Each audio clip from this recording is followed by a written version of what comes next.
શ્રેષ્ઠ ગર્ભવતી માતાઓને તો આજના આજે ગુરુદેવના વિચારો છે એ તમારે ડાયરીમાં નોટ કરે કે તમારે જે 9 મહિના સુધી પરિસ્થિતિને અનુરૂપ પોઝિટિવ થિંકિંગ જેને કહીએ છીએ, તો જ તમે સ્વસ્થ અને બાળકને તમે જેવા વિચારો જેવું ઈચ્છો એવું ઢાળી શકશો. તો આવો આજની માતાની પાઠશાળાની શરૂઆત, આજની માતાની પાઠશાળાની 251મું સેશન આપી રહ્યા છીએ. તો એની શરૂઆત કરતા પરમ પૂજ્ય ગુરુદેવ અને મા ગાયત્રીનું આહ્વાન કરશું.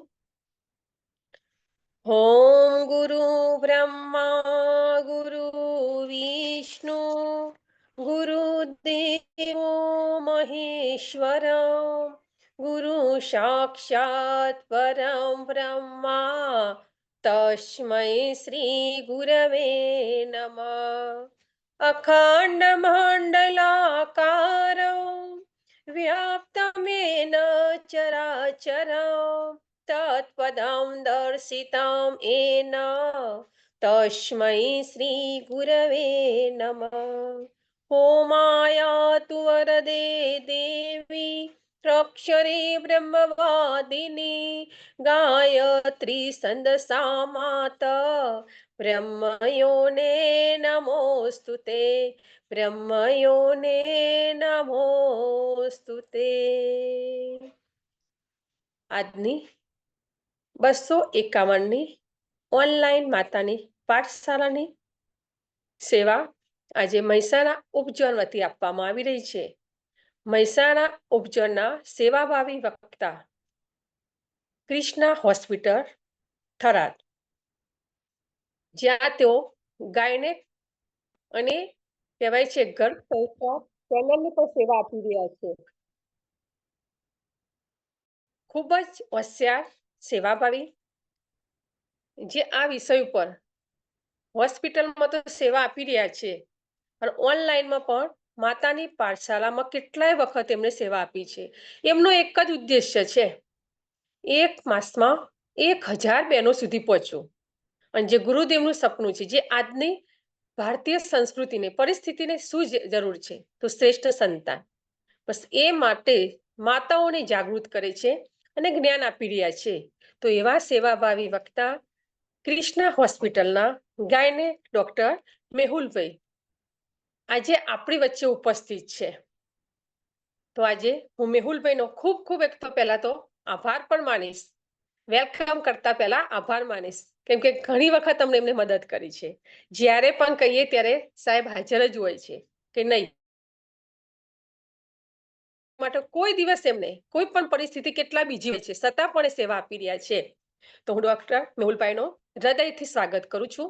ઓનલાઈન માતાની પાઠશાળામાં જોડાયેલ ગર્ભવતી બહેનો અને કાર્યકર્તા બહેનોને પણ હું હૃદયથી સ્વાગત કરું છું. ડોક્ટર મેહુલભાઈ ગર્ભ સંસ્કાર કેન્દ્રની સાથે સાથે એમને 2 પુસ્તકો પણ લખ્યા છે. એમાં પણ સુંદર મજાનું એમને 9 મહિનાની જે કહેવાય છે દિનચર્યા છે, પ્રેગ્નન્સી સમયનું એનું માર્ગદર્શન આપ્યું છે. તો આજે આવા ઉમદા ઉદ્દેશ્યવાળા ડોક્ટર મેહુલભાઈને હું વિનંતી કરીશ કે તેઓ પોતાનું માઇક અનમ્યુટ કરે અને એમના જ્ઞાનનો લાભ આપણને આપે. ડોક્ટર મેહુલભાઈ, વેલકમ. જય ગુરુદેવ. ઓનલાઈન શાળામાં સૌથી જય પહેલા શ્રી તો કૃષ્ણ. હૃદયથી જય શ્રી કૃષ્ણ બધાને. અને ફરી એક વખત હું પરમ પૂજ્ય ગુરુદેવને, માતાજીને અને અહીંયા આગળ ગાયત્રી પરિવારના દરેકે દરેક જે સદસ્યો છે, સંગીતાબેન, તૃપ્તિબેન, જાનકીબેન, એ બધાનો દિલથી આભારી છું કે ગુરુદેવના આશીર્વાદથી ફરીથી એક વખત મને તમારી સમક્ષ રજૂ થવાનો મોકો મળ્યો છે. અને આજનો વિષય બધાને થોડોક નવો લાગશે, કારણ કે બધાને એવું થતું હશે કે આ ગર્ભ સંસ્કાર, પ્રેગ્નન્સી અને આ બધામાં વચ્ચે વળી મન જીતવાની કળા, આ વળી મન ક્યાંથી આવ્યું આમાં. એટલે આ ટોપિક લગભગ કોઈ વાત પણ નથી કરતું કે આના વિશે બહુ પરિચિત પણ નથી. પણ તમે વિચારો, તમારે પ્રેગ્નન્સીને એન્જોય કરવી હશે તો તમારે કોનું મન જીતવું પડશે? સૌથી તો પહેલા તમારા પરિવારના સદસ્યોનું. આ પ્રેગ્નન્સીની જર્ની જો આનંદિત હશે તો આપણે બધા જાણીએ છીએ કે એક જોયફુલ પ્રેગ્નન્સી હશે તો બાળક ઉપર ઊભા થતા ઘણા બધા પ્રશ્નોના જવાબ ઓટોમેટિક હલ થઈ જાય છે. કેટલા એવા પ્રશ્નો હોય છે કે બાળકનો વિકાસ ઓછો થવો, પાણી ઓછું થઈ જવું, બાળકની અંદર ધડકન બંધ થઈ જવી કે ઓછી થઈ જવી, બ્લીડિંગ ચાલુ થવું. તમે જ્યારે હેપી અને જોયફુલ હોય છો ને તો આ બધી તકલીફો ઓછી થાય છે. અને હેપી અને જોયફુલ ના રહેવાના કારણોમાં એક કારણ છે, જો તમારા સંબંધો મધુર નહીં હોય. કોની સાથે? તમારા પતિ સાથે. એનો મતલબ છે કે સૌથી પહેલા તમારે જીતવાનું છે મન તમારા પતિનું. પતિ પત્નીના સંબંધો મજબૂત હોવા જોઈએ. બીજી વાત છે, મન જીતવાનું છે તમારે તમારા પરિવારનું, સાસુ, સસરા, નણંદ કે પરિવારમાં જે સદસ્યો હોય. અને ત્રીજા નંબર પર આવે છે આ સમાજના જે સદસ્યો છે કે જે સમાજમાં આપણે રહીએ છીએ, આપણા આડોશી પડોશી અને એ લોકોને. તો ખરેખર આ મન જીતવાની કળા છે શું, અને મન જીતવાથી શું થઈ શકે? તો આમ તો એવું કહેવાય છે કે ભગવાન બુદ્ધે કીધેલું છે કે જે માણસ પોતાના મનને જીતી ગયો ને એ આખી પૃથ્વી જીત્યા બરાબર છે, એ દરેક યુદ્ધો જીત્યા બરાબર છે. તો સૌથી પહેલા તો આપણે આ વાતની શરૂઆત એક કવિતાથી કરીશું જે મેં ક્યાંક સાંભળી છે. એમાં લખ્યું છે કે કેમ આપણો દરેકે દરેક સમય કેમ કિંમતી છે. આપણે ઘણી વખત એવું થાય કે આપણો સમય જતો રહે ને પછી આપણને યાદ આવે કે ચાલો આ કર્યું હોત તો સારું હતું. આ 9 મહિના પૂરા થઈ જાય ને પછી તમને અફસોસ થશે કે આ 9-10 મહિના દરમિયાન મેં આટલી એક્ટિવિટીઝ કરી હોત તો સારું હતું. મેં આ સમયગાળો સારી રીતના મારા હસબન્ડ સાથે પસાર કર્યો હોત તો સારું હતું. પણ તેમ છતાં હું મૃત્યુ પામીશ અને તું ફૂલો મોકલીશ જે હું જોઈ નહીં શકું, તો તું હમણાં જ ફૂલો મોકલને. હું મૃત્યુ પામીશ અને તારા આંસુ વહેશે જેની મને ખબર નહીં પડે, તો તું અત્યારે જ થોડું રડી લેને.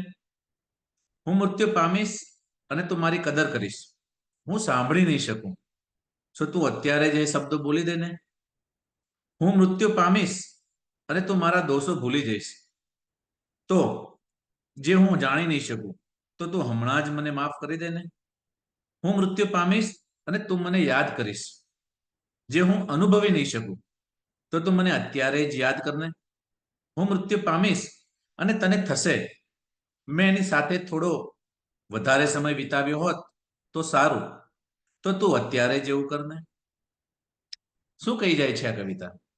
આ કવિતા ઘણું બધું કહી જાય છે કે આજના જમાનાની અંદર આ દોડાદોડી વાળી જિંદગીની અંદર આપણો દરેકે દરેક સમય કિંમતી છે. ના કિંમતી સમયની અંદર આપણે આપણો સમય આપણા પરિવારને આપવો છે. આ કિંમતી સમય આપણે આપણા પરિવારના જે સદસ્યો છે એમનું મન જીતવામાં ગાળવાનો છે. કારણ કે આનાથી પ્રેગ્નન્સી દરમિયાન બીજો એક બહુ જ સારો જે લાભ થવાનો છે એ શું થશે? સૌથી પહેલામાં પહેલો તો લાભ એ થશે કે જે મલ્ટિપલ ઇન્ટેલિજન્સ હોય છે ને એમાં 3 ઇન્ટેલિજન્સ એવી છે: ઇન્ટરપર્સનલ ઇન્ટેલિજન્સ, ઇન્ટ્રાપર્સનલ ઇન્ટેલિજન્સ અને મ્યુઝિકલ ઇન્ટેલિજન્સ. આ 3 ઇન્ટેલિજન્સ જો તમારી ડેવલપ થઈ જાય બાળકની, તો બાકીની બધી પ્રતિભાઓ ઓટોમેટિક ખીલી જાય છે. જેમ કે નેચરલિસ્ટિક ઇન્ટેલિજન્સ છે, લિંગ્વિસ્ટિક ઇન્ટેલિજન્સ છે, લોજિકલ છે, મેથેમેટિકલ છે, બીજા ઘણા બધા એવા પ્રભુત્વ છે કે બહુ પ્રતિભાઓ છે. આ 3 ઉપર કામ કરવાથી ઓટોમેટિક ખીલી જાય છે. તો આ 3માંની એક પ્રતિભા કે જેને ઇન્ટરપર્સનલ રિલેશનશિપ કહેવાય છે, કે આંતરિક સંબંધો, પરસ્પર આંતરિક સંબંધો, એની જે કળા છે ને એ તમે અત્યારથી જ આ લેક્ચર થ્રુ તમારા બાળકને આપી શકશો કે સંબંધોનું શું મહત્વ છે. સુખ ક્યાંથી આવે છે? તમારી પાસે કરોડો રૂપિયા હશે ને પણ જો તમારી પાસે સંબંધો સારા નહીં હોય તો એ રૂપિયા વાપરવાના કોના માટે છે? એટલે સુખની પરિભાષામાં અગત્યનું એ છે કે જો તમારા સંબંધો સારા હશે તો તમે સુખને માણી શકશો, આ પ્રેગ્નન્સીની જર્નીને માણી શકશો. તો સૌથી પ્રથમ સંબંધ રિલેશનશિપનો એ ક્યાંથી આવે છે? અને ખરેખર તો આ બધા સંબંધોની જરૂર કેમ છે? તો કોઈ પણ રિલેશનશિપની જરૂરિયાત આપણી જરૂરિયાતો સંતોષવા માટે હોય છે. કઈ કઈ જરૂરિયાતો? ભૌતિક જરૂરિયાતો, ફિઝિકલ નીડ્સ હોય, સાયકોલોજીકલ નીડ્સ હોય, સામાજિક જરૂરિયાતો હોય અને સ્પિરિચ્યુઅલ આધ્યાત્મિક જરૂરિયાતો હોય. શારીરિક ભૌતિક જરૂરિયાતોનો મતલબ શું છે? સંબંધો કેમ જરૂરી છે? ઘરવાળો હસબન્ડ કેમ જરૂરી છે? એટલા માટે જરૂરી છે કે ખાવા પીવાનું કોણ લાવશે? ફૂડ માટે, શેલ્ટર એટલે કે મકાન માટે, પાણી માટે, ઘરની રોજે રોજની જરૂરિયાત માટે 100% જરૂરી છે પતિની જરૂર. બીજી જરૂરી સિક્યોરિટી, સાયકોલોજીકલ નીડ્સ એટલે શું થયું? કે એક હસબન્ડની છત્રછાયા હોય તો એક પુરુષની છત્રછાયા હોય તો ઘરમાં એક સેફ ફીલ થાય, એક સિક્યોરિટી ફીલ થાય, તમે આ સમાજને કંઈક કોન્ટ્રીબ્યુટ કરી શકો, એટલા માટે પણ હસબન્ડની જરૂરત છે. સોશિયલ નેટની અંદર એક બિલોંગિંગનેસ, મારું કોણ, આપણું કોણ, તેના માટે ફેમિલીમાં કોઈ પરસ્પર સંબંધોની જરૂર છે કે મારું કોક છે. અને છેલ્લે સ્પિરિચ્યુઅલ નીડ, એટલે કે આપણી લાઈફમાં કોઈ પર્પસ માટે પણ આપણી પાસે સંબંધો જરૂરી છે કે જેથી કરીને આપણે પર્પસ સુધી પહોંચી શકીએ. નીડ અને વોન્ટમાં થોડોક ડિફરન્સ છે. જરૂરિયાતો એટલે શું છે? નીડ એનો મતલબ શું થયો? જે વસ્તુઓથી તમે જીવન જરૂરિયાતો ચલાવી શકો એને જરૂરિયાત કહેવાય. અને વોન્ટનો મતલબ શું છે? જેમ કે કપડા એ જીવન જરૂરિયાતની વસ્તુ છે, પણ બ્રાન્ડેડ કપડા જ પહેરવા છે, તમારે રેમન્ડ જ લેવા છે કે કોઈ સ્પેશિયલ સારી એવી જગ્યાથી જે પર્સ હોય તો ગુચીનું જ પર્સ લેવું છે, તો આ બધી બ્રાન્ડેડ વસ્તુ એ તમારી વોન્ટ થઈ. તો ઈચ્છા અને વોન્ટમાં એટલો જ ફરક છે. સૌથી પહેલા બેઝિક નીડ્સ તમારે પૂરી કરવી જોઈએ અને પછી આગળ જતા આપણી અપેક્ષાઓને પૂરી કરવા માટે જો પોસિબિલિટી હોય તો તમે વોન્ટ તરફ જઈ શકો છો. જરૂરિયાતો બે પ્રકારની હોય, એક આંતરિક જરૂરિયાતો જે પરિવારની અંદર થાય ને એક બહારી જરૂરિયાતો જે આપણને સમાજની અંદર સંબંધો જાળવવામાં મદદ કરે. તો આ સંબંધો કયા કયા હોઈ શકે છે? સૌથી પહેલામાં પહેલો, જો કોઈ પણ આ પૃથ્વી પર આવતા પહેલા કોઈ સંબંધ વિકસિત થતો હોય ને તો એક માતા અને બાળકનો સંબંધ છે. એના સિવાય હસબન્ડ વાઈફનો સંબંધ છે, શિક્ષક અને ગુરુનો સ્ટુડન્ટનો સંબંધ છે, પ્રોફેશનલની અંદર તમે જ્યાં કામ કરતા હોય તમારો તમારા કામમાં જે લોકો તમને મદદ કરે છે એ લોકોના અલગ અલગ સંબંધો હોય છે. પણ દરેકે દરેક સંબંધો તમે કેવી રીતના વ્યતીત કરો છો કે આ સંબંધોને તમે કેવી રીતના માણો છો ને અને કેવી રીતના સાચવો છો ને એના ઉપર તમારું આગળનું ભવિષ્ય નક્કી થતું હોય છે. એટલે છેલ્લો સંબંધ છે તમારા પોતાના સાથેનો સંબંધ, સેલ્ફ લવ. બરોબર? પણ આજે આપણે અહીંયા આગળ સેલ્ફ લવ વિશે નહીં, આજે આપણે અહીંયા આગળ વાત કરવાના છીએ મન જીતવાની કળા, પતિનું મન જીતવાની કળા, અથવા તો પતિ પત્નીના સંબંધો માટે.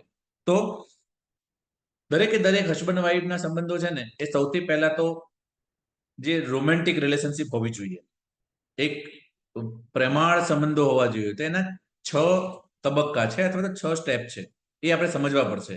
પછી સૌથી પહેલા કેમ આપણે આ બધી વસ્તુની વિગતવાર સમજીએ છીએ કે મન જીતવું છે તો પહેલા આપણને ખબર પડવી જોઈએ મન જીતવા માટે આપણે ક્યાં છીએ. ધારો કે મારે અહીંયા આગળથી આગળ 2-4 ગામ આગળ છેટે જવું છે, તો અત્યારે કેટલા કિલોમીટરનો રસ્તો પૂરો કર્યો છે જાણતો હોઈશ તો હવે કેટલું અંતર બાકી છે મને ખબર પડશે. હું ક્યાં છું એ ખબર હશે તો મારે ક્યાં પહોંચવું છે ખબર પડશે. બરોબર? તો સૌથી પહેલા તો સ્ટેજ 1, જે કોઈ પણ સંબંધો રિલેશનશિપ છે એનો સૌથી પહેલામાં પહેલું સ્ટેજ છે સ્ટેજ 1. સ્ટેજ 1 શું કહેવામાં આવે છે? એ છે તમારી એન્ગેજમેન્ટથી લઈ અને મેરેજ પછીના શરૂઆતના 1 થી 1.5 કે 2 વર્ષનો ગાળો, જેની અંદર હોય છે lots of love and lots of passion. એટલે પુષ્કળ પ્રમાણમાં લવ હોય અને અંદરથી આમ પુષ્કળ પ્રમાણમાં પેશન હોય, જેને આપણે કહીએ ને પહેલા પહેલા પ્યાર. એ દરમિયાન શું થતું હોય કે જે એ દરમિયાન તમે તમારા જે પણ મનના મણિગાર છે એના માટે ગુલાબના ફૂલો આપતા હો, સારી સારી શાયરીઓ ગાતા હો, દોડાદોડી કરતા હો, એક ફોનના રિંગ માટે તમે તલપાપડ થતા હો. તો આ સમયગાળો તમારી એન્ગેજમેન્ટથી લઈ શરૂઆતના 1.5-2 વર્ષ માટેનું હોય છે. એ દરમિયાન તમારી કેમિસ્ટ્રી જેવી હોય છે ને કે તમારા સંબંધો ઓટોમેટિક જ આગળ સારી રીતના વધતા હોય છે. અને બધા કપલની લાઈફની અંદર એક સોનેરી સમયગાળો હોય છે. એના પછીનો જે સેકન્ડ સ્ટેજ આવે છે એ સ્ટેજ આવે છે now love is there but no passion. હવે પ્રેમ તો છે પણ જે આમ દિલ દઈને આમ શાહરુખ ખાનની જેમ ફૂલ આપવાનું, બાઇક ઉપર સ્ટન્ટ માટે લાંબી લાંબી મુસાફરીઓ કરવાનું, એવું બધું હવે નથી. એ વખતે સારી સારી શાયરીઓ પણ બની શકે કે બોલી શકાય. मेरी चाहत देखनी है तो मेरे दिल पे अपना दिल रख कर देख, तेरे धड़कन न बढ़ जाए तो मेरी मोहब्बत ठुकरा देना. આવી આવી શાયરીઓ નીકળે. પણ આ બીજા સ્ટેજમાં આવ્યા પછી આવી શાયરીઓ નથી નીકળતી. બીજા સ્ટેજમાં આવ્યા પછી પ્રેમ છે પણ પેશન નથી. હવે સરપ્રાઈઝ એલિમેન્ટ નથી, એક રૂટીન છે. હવે સરપ્રાઈઝ આપવાની વાતો આમાં રહેતી નથી. બીજા સ્ટેજમાંથી ત્રીજા સ્ટેજમાં તમે જ્યારે પહોંચો છો ત્યારે નો લવ એન્ડ નો પેશન. હવે પ્રેમ થોડો ઓછો થઈ ગયો છે અને જે પેશન કે જે હતું એ તો સ્વાભાવિક રીતના જ ઓછું થઈ ગયું હોય. આ પહેલું બાળક આવ્યા પછી 1.5-2 વર્ષ પછીનો સમયગાળો છે. જે પ્રેગ્નન્સી પછી બાળક આવ્યા પછી બાળકની અંદર માતા પરોવાઈ જાય અને સાથે સાથે પિતા પણ એના કામ ધંધામાં પરોવાઈ જાય કે જેના કારણે બંને એકબીજાને સમય નથી આપી શકતા. બંને એકબીજા એક્સેપ્ટ કરી નાખે છે કે હવે મારે બાળકમાં જિંદગી કાઢવાની છે અને હસબન્ડ એક્સેપ્ટ કરે છે કે મારે નોકરી ધંધામાં દોડાદોડ કરીને હવે સ્થિર થવું પડશે કારણ કે હવે પૈસા કમાવાના છે, ફેમિલીને એસ્ટાબ્લિશ કરવાનું છે. તો આ સમયગાળા દરમિયાન તમે આ ઝાકમ જોડની અંદર એક સંબંધને ભૂલી જાઓ છો, બરોબર? એટલે આ તબક્કા દરમિયાન ત્રીજા તમારી પાસે પ્રેમ નથી અને પેશન પણ ઓછું થઈ ગયું છે. તો હજુ પણ જ્યારે જ્યારે કોઈ ઓકેશન હોય છે, જેમ કે ગુરુદેવે કીધું છે કે આપણે જન્મ સંસ્કાર ઉજવવા જોઈએ, બર્થડે ઉજવવો જોઈએ, વેસ્ટર્ન પ્રમાણે નહીં પણ આપણા પ્રમાણે. તો જ્યારે પણ આવો જન્મદિવસ ઉજવવામાં આવતો હોય છે ત્યારે હજુ પણ ફરીથી એ પ્રેમ ઊભો થઈ જાય છે. જ્યારે પણ એવા કોઈ ઓકેશન હોય કે કોઈ ફેમિલી ગેટ ટુગેધર હોય તમે ભેગા થતા હોય ત્યારે હજુ પણ ક્યારેક ક્યારેક એ જે અંદરની લાગણીઓ છે એ ઉમળકાથી બહાર આવી જતી હોય છે. એના પછી આવે છે ચોથું સ્ટેજ, સ્ટેજ ઓફ એસ્કેપિંગ, એટલે પ્લાનિંગ ટુ એસ્કેપ. હવે બોર થઈ ગયા છે એકબીજાથી અને રસ્તો શોધવા માંગે છે કે કઈ રીતના આમાંથી છૂટા પડીએ, પણ તેમ છતાં છૂટા નથી પડી શકતા. એનું કારણ એવું છે કે સમાજનો ડર છે, એક ફેમિલીનો ડર છે કે સમાજને કેવું લાગશે આટલા વર્ષોથી સાથે છૂટા પડે છે. અંદર જે જો હોપ છે કે કદાચ બધું સેટિંગ થઈ જશે. પછી સ્ટેજ 5 આવે છે, જેમાં આવે છે હવે એ લોકોએ લગભગ રિલેશન તોડી નાખ્યા છે, એટલે કે સેપરેટેડ અથવા તો ડાયવોર્સ થઈ ગયા છે. બટ હજુ અંતરના ખૂણામાં ક્યાંક એવો સાદ છે કે ફરીથી એક વખત આ રિલેશનશિપને ચાલુ કરવાનો પ્રયત્ન કરવો જોઈએ. અને છેલ્લું સ્ટેપ, બધા જ રસ્તા બંધ કરી નાખ્યા છે, બરોબર? Never want that relationship again. પણ મારે ફરીથી એ સંબંધો જોઈતા જ નથી. હવે આપણે વિચારવાનું છે કે આપણે આ રિલેશનશિપમાં કયા પાયદાન ઉપર છીએ. કે જેને કદાચ પહેલી જ ડિલિવરી હશે, અહીંયા જે પહેલી જ વખત મધર બની રહ્યા હશે એ લોકો તો શક્ય છે કે કદાચ પહેલા અથવા બીજા અથવા ત્રીજા સ્ટેજ સુધીમાં જ હશે. બની શકે છે એની સેકન્ડ અથવા થર્ડ ડિલિવરી હોય, અથવા કુદરતે બહુ જ આશીર્વાદ આપ્યા હોય અને જેના ઘરમાં 2 અથવા 3 દીકરીઓનો જન્મ થયો હોય અને આવનારું બાળક શું આવશે ખ્યાલ નથી. પણ આજના જમાનાની અંદર કુદરતને પણ ખબર છે કે આ પરિવાર દીકરીઓને સાચવી શકશે ને ત્યારે જે પરિવારમાં એક દીકરીને આપે છે. પણ તેમ છતાં સમાજના અમુક મૂલ્યો ને ભૂલીને અમુક લોકો એવી પરિસ્થિતિ પેદા કરે છે કે એ દરમિયાન મધરને એમ લાગે છે કે ક્યાં આગળ હું પહોંચી ગઈ અને મારી જિંદગી કેવી થઈ ગઈ. તો એ સમયગાળા દરમિયાન પતિનો સપોર્ટ બહુ જ જરૂરી હોય છે. તો એ દરમિયાન જ્યારે તમે ચોથા અથવા 5મા સ્ટેજમાં હો છો ત્યારે એમાંથી રિટર્ન બેક થઈ અને પહેલા બીજા ત્રીજા સ્ટેજમાં કઈ રીતના આવી શકાય એ શીખવું જરૂરી છે. મજાની વાત એ છે કે આ બધા સ્ટેપ તમે એકબીજામાં આગળ પાછળ જઈ શકો છો. પ્રયત્ન આપણો એવો જ રાખવાનો છે કે આપણે 5મા નંબર ઉપરથી ચોથા નંબર ઉપરથી ત્રીજા નંબર ઉપરથી બીજા અથવા પહેલા નંબર ઉપર રહીએ, પહેલા અથવા બીજા નંબર ઉપર રહીએ, એ આપણો પ્રયત્ન હોવો જોઈએ. છઠ્ઠા નંબર ઉપર પહોંચવાનો આપણે ગોલ ક્યારેય નથી રાખવાનો. છઠ્ઠા નંબર ઉપર આપણે આવવાનું પણ નથી, અને હું આશા રાખીશ કે આમાંથી કોઈ છઠ્ઠા નંબર પર ના જ હોય, બરોબર? તો મોટા ભાગે 35 વર્ષની ઉંમર પછી એક એસ્ટાબ્લિશ જિંદગી ચાલુ થઈ જાય અને આપણી રિલેશનશિપ આપણે એકદમ હેલ્ધી અને હેપી રાખવાનો પ્રયત્ન કરતા હોઈએ તો સૌથી પહેલા તો તમારે તમારા હસબન્ડનું મન જીતવું હશે ને, તો સૌથી પહેલા તો તમારે શું કરવું પડશે? તમારે જાણવું પડશે કે એક સારી વાઈફનો મતલબ તમારા પતિ માટે શું છે. તમારા પતિને તમારે કહેવું પડશે કે એક સારી પત્નીનો મતલબ એના માટે શું છે, તમે મને જણાવો. કેમ? કારણ કે જ્યારે તમે તમારા પતિને પૂછો છો કે એના મગજની અંદર, એના મનની અંદર તમારું કેવું ચિત્ર છે, ત્યારે તો તમે એ પ્રમાણે રજૂ કરી શકશો. અને અથવા તો એ પ્રમાણે રજૂ ના થઈ શકો તો તમે તમારા પરિબળો બતાવી શકો કે આ કારણથી તમારી જે ઈચ્છા છે ને એ પ્રમાણે હું નથી કરી શકતી. અથવા તો તમારા મનની અંદર એક આઈડિયલ પતિ કેવો હોવો જોઈએ એ તમારા હસબન્ડને તમે જણાવો તો ખરા. તો એમને પણ ખબર પડશે કે એક આદર્શ પતિ કેવો હોવો જોઈએ. બોલવામાં અને સાંભળવામાં તો બધું સારું જ લાગે કે ભગવાન શ્રી રામ જેવા મર્યાદા પુરુષોત્તમ હોવા જોઈએ ના, પણ એ બધી વસ્તુને આદર્શ જીવનમાં અપનાવવા માટે જ્યારે બે પાત્રો એકબીજા સાથે ચર્ચા વિચારણા નહીં કરે તો એકબીજાને ખબર શું પડશે, બરોબર? તો સૌથી પહેલા તો દરેક કપલની અંદર અમુક અમુક સમાનતા હશે, અમુક અમુક અસમાનતા હશે. જ્યારે તમે આ સમાનતાને સ્વીકારો છો અને એને માન આપો છો અને અસમાનતાને પણ સ્વીકારીને અને એના હલ શોધવાનો પ્રયત્ન કરો છો કે એનું સોલ્યુશન શોધવાનો પ્રયત્ન કરો છો ને, ત્યારે તમે ઓટોમેટિકલી 5 નંબર ઉપરથી 1 અથવા 2 નંબર ઉપર આવી જાઓ છો. સંબંધો કોઈ પણ હોય, માત્ર હસબન્ડ વાઈફના નહીં, દરેક સંબંધોની અંદર જ્યારે પણ તમે એનું નિરાકરણ સમાધાનથી નીકળો છો કે પ્રશ્ન પૂછી નીકળો છો ને તેનો જવાબ મળે જ છે. હવે ધારો કે તમારા તરફથી એક પત્ની તરફથી એક જે પણ પ્રશ્ન છે એના સમાનતા અને અસમાનતા એને શોધી. ધારો કે ચલો એક આપણે અહીંયા આગળ ગર્ભ સંસ્કારની વાતમાં ધારો કે બાળક વિશે જ વિચારીએ કે એક માતાને એક ઉત્તમ બાળક લેવા માટે એમાં કયા કયા કેરેક્ટર જોઈએ છે.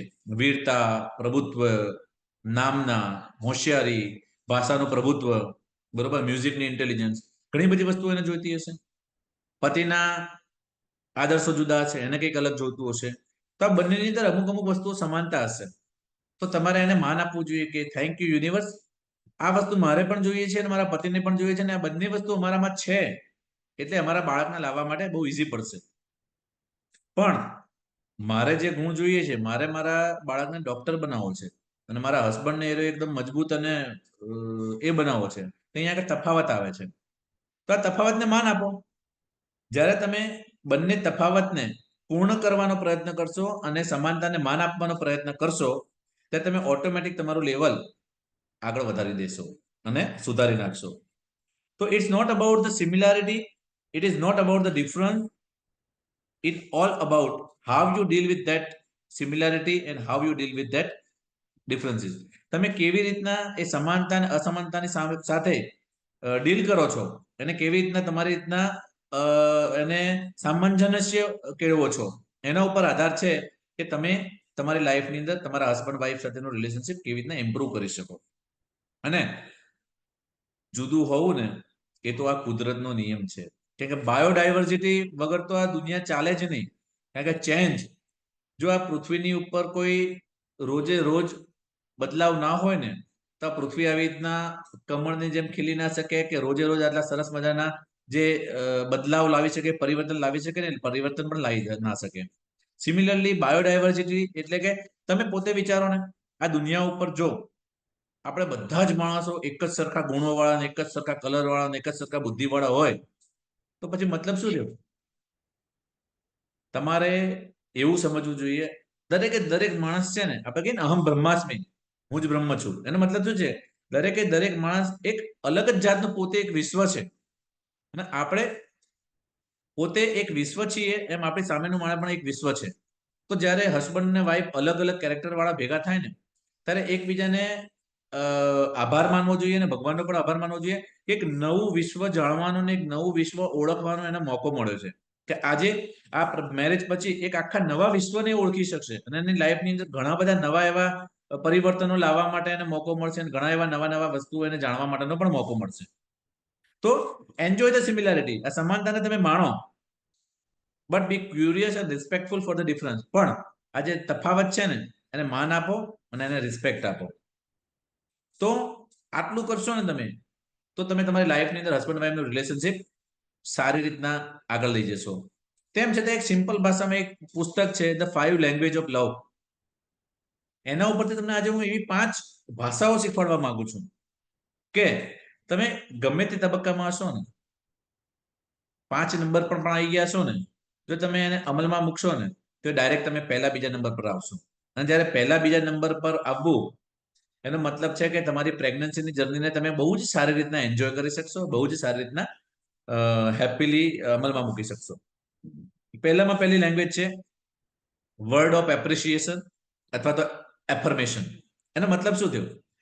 તમે દરરોજ તમારા પતિ માટે અથવા તો પતિ જો આમાં અહીંયા આગળ જોતા હોય અથવા તો જ્યારે આનું રેકોર્ડિંગ જોશે તો એમના માટે પણ મારી આજના લેક્ચરમાં ઘણી બધી સલાહો હશે. તો તમે તમારી પત્ની માટે એ એપ્રિશિએશનના વર્ડ્સ બોલો. જેમ કે ભલે વેસ્ટર્ન વર્લ્ડની અંદર કહેવાય છે કે આઈ લવ યુ, એ ખાલી એક મોઢાથી બોલાતો શબ્દ છે, પણ આપણી સનાતન સંસ્કૃતિની અંદર ને આપણી હિન્દુસ્તાનની અંદર, ભારતીય સંસ્કૃતિની અંદર આ એક ફિલિંગ કરવાનો એટલે કે અનુભવવાનો વિષય છે. બરોબર? ઘણા બધા પુરુષો એવા હશે અને આપણી સંસ્કૃતિની અંદર આ શબ્દ બોલતા અચકાતા હશે, પણ માત્ર શબ્દ બોલવાથી નહીં, ઘણી બધી એવી રીતો હું અત્યારે તમને શીખવાડવાનો છું જેનાથી તમે તમારા ફિલિંગ્સને શેર કરી શકો, તમે તમારા ફિલિંગ્સને સમજાવી શકો. તો પહેલો જે વિષય છે એ છે વર્ડ ઓફ એપ્રિસિએશન. જેમ કે કંઈક સારું બનાવ્યું છે જમવાનું, તો તમે સારી રીતના કહી શકો તમારા વાઈફને કે આજે તે ખાવાનું બહુ સરસ બનાવ્યું છે, બરોબર. અથવા તો તમારા હસબન્ડે સરસ લુકઅપ કરીને ઓફિસ જતા હોય તો તમે એમને પણ કહી શકો આજે તો બહુ સ્માર્ટ લાગો છો ને. ભલે રોજ લાગતા હશે, પણ એક શબ્દ બોલવામાં શું વાંધો થાય છે? તમે કાલે સવારે અથવા તો આજે જ આ લેક્ચર પૂરું થયા પછી કંઈક સારી એવી વસ્તુ તમારા હસબન્ડને કે હસબન્ડ હોય તો વાઈફને કહેજો, અને એના મોઢાની સ્માઇલ જોજો, એને એમ થશે કે સૂરજ કઈ બાજુ ઉગ્યો, બરોબર ને. પણ જો આ રોજ કરો ને તો એની આખી અસર જ અલગ થાય. અને એમાં પણ જો પ્રેગ્નન્સી દરમિયાન તમે આ કરો ને તો તમારું, તમારા પતિનું અને તમારા બાળકનું જે બોન્ડિંગ છે ને એ બહુ જ સરસ બનશે. અને આખો ખેલ બોન્ડિંગનો જ છે. આ પૃથ્વી ઉપર જ્યારે પરિવાર એક બને છે ને, એનું બોન્ડિંગ સારું હોય ને તો દુનિયાની કોઈ તાકાતે પરિવારને આગળ વધતો ના અટકાવી ના છે, બરોબર. તો પહેલામાં પહેલું છે કે એપ્રિસિએશન. હવે આમાં ઘણી વખત શું થાય છે ખબર છે? આમાં ઘણી વખત એવો પ્રશ્ન ઉભો થાય છે, એને મારે નથી પડી તો હું શું કરું? એને મારે નથી પડી તો મને એની થોડી પડી હોય, મારા એને શું લેવા દેવા છે?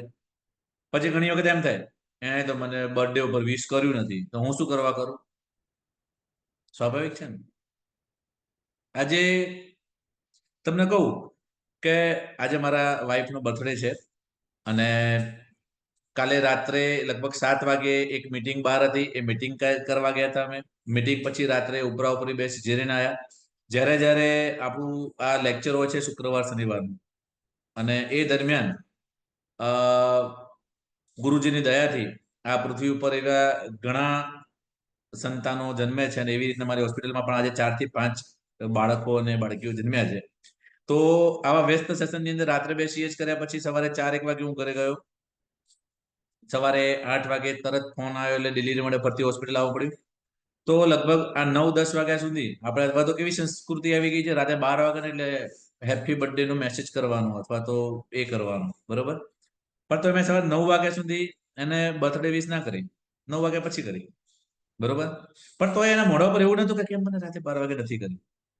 કારણ કે હું એના સાચા પ્રેમને જાણું છું. મને ખબર છે કે અહીંયા આગળ દેખાડો નથી કરવાનો, હસબન્ડ વાઈફ ની અંદર દેખાડો નથી કરવાનો, પણ જેન્યુઅલી તમે તમારી ફિલિંગ એક્સપ્રેસ કરો ને બહુ સારું છે, બરોબર.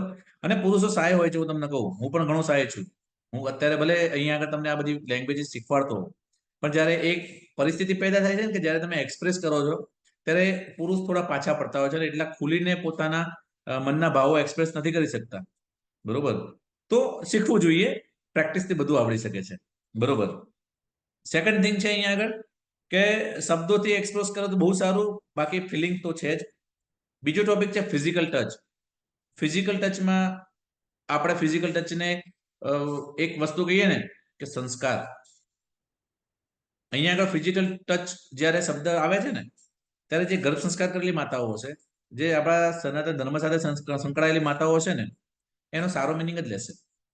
સ્વામી વિવેકાનંદજી જ્યારે પરિષદમાં ગયા હતા, એમનું એક મેં સાંભળ્યું હતું એમાં, તે પરિષદ દરમિયાન ત્યાંથી એક ગોરી બહેને એમને ઓપન ઓફર આપી કે મારે તમારા બાળકની માં બનવું છે. હવે ત્યાં આગળ આ શબ્દ સાંભળી અને સ્વાભાવિક રીતના જ કોકનું આખું જે ફિઝિકલ ટચનું જે એન્વાયરમેન્ટ છે આખું અલગ જ દિશામાં જતું રહે. પણ સ્વામી વિવેકાનંદે ત્યાં આગળ બહુ જ સરસ જન્મ આપ્યો હતો. કોઈ વાંધો નથી, જો તમારે મારી બાતના બાળક એ બનવું હોય મારા એના, તો આજથી તમે મારી માતા અને હું તમારું બાળક. તો એ જ લાગણી તમને અહીંયા આગળ મળી જશે. આવું બોલવું એ કઈ સામાન્ય વાત નથી. જો માતા પિતાના સંસ્કારો સારા હોય ને ત્યારે જ અંદરથી આવા શબ્દો નીકળે, બરોબર.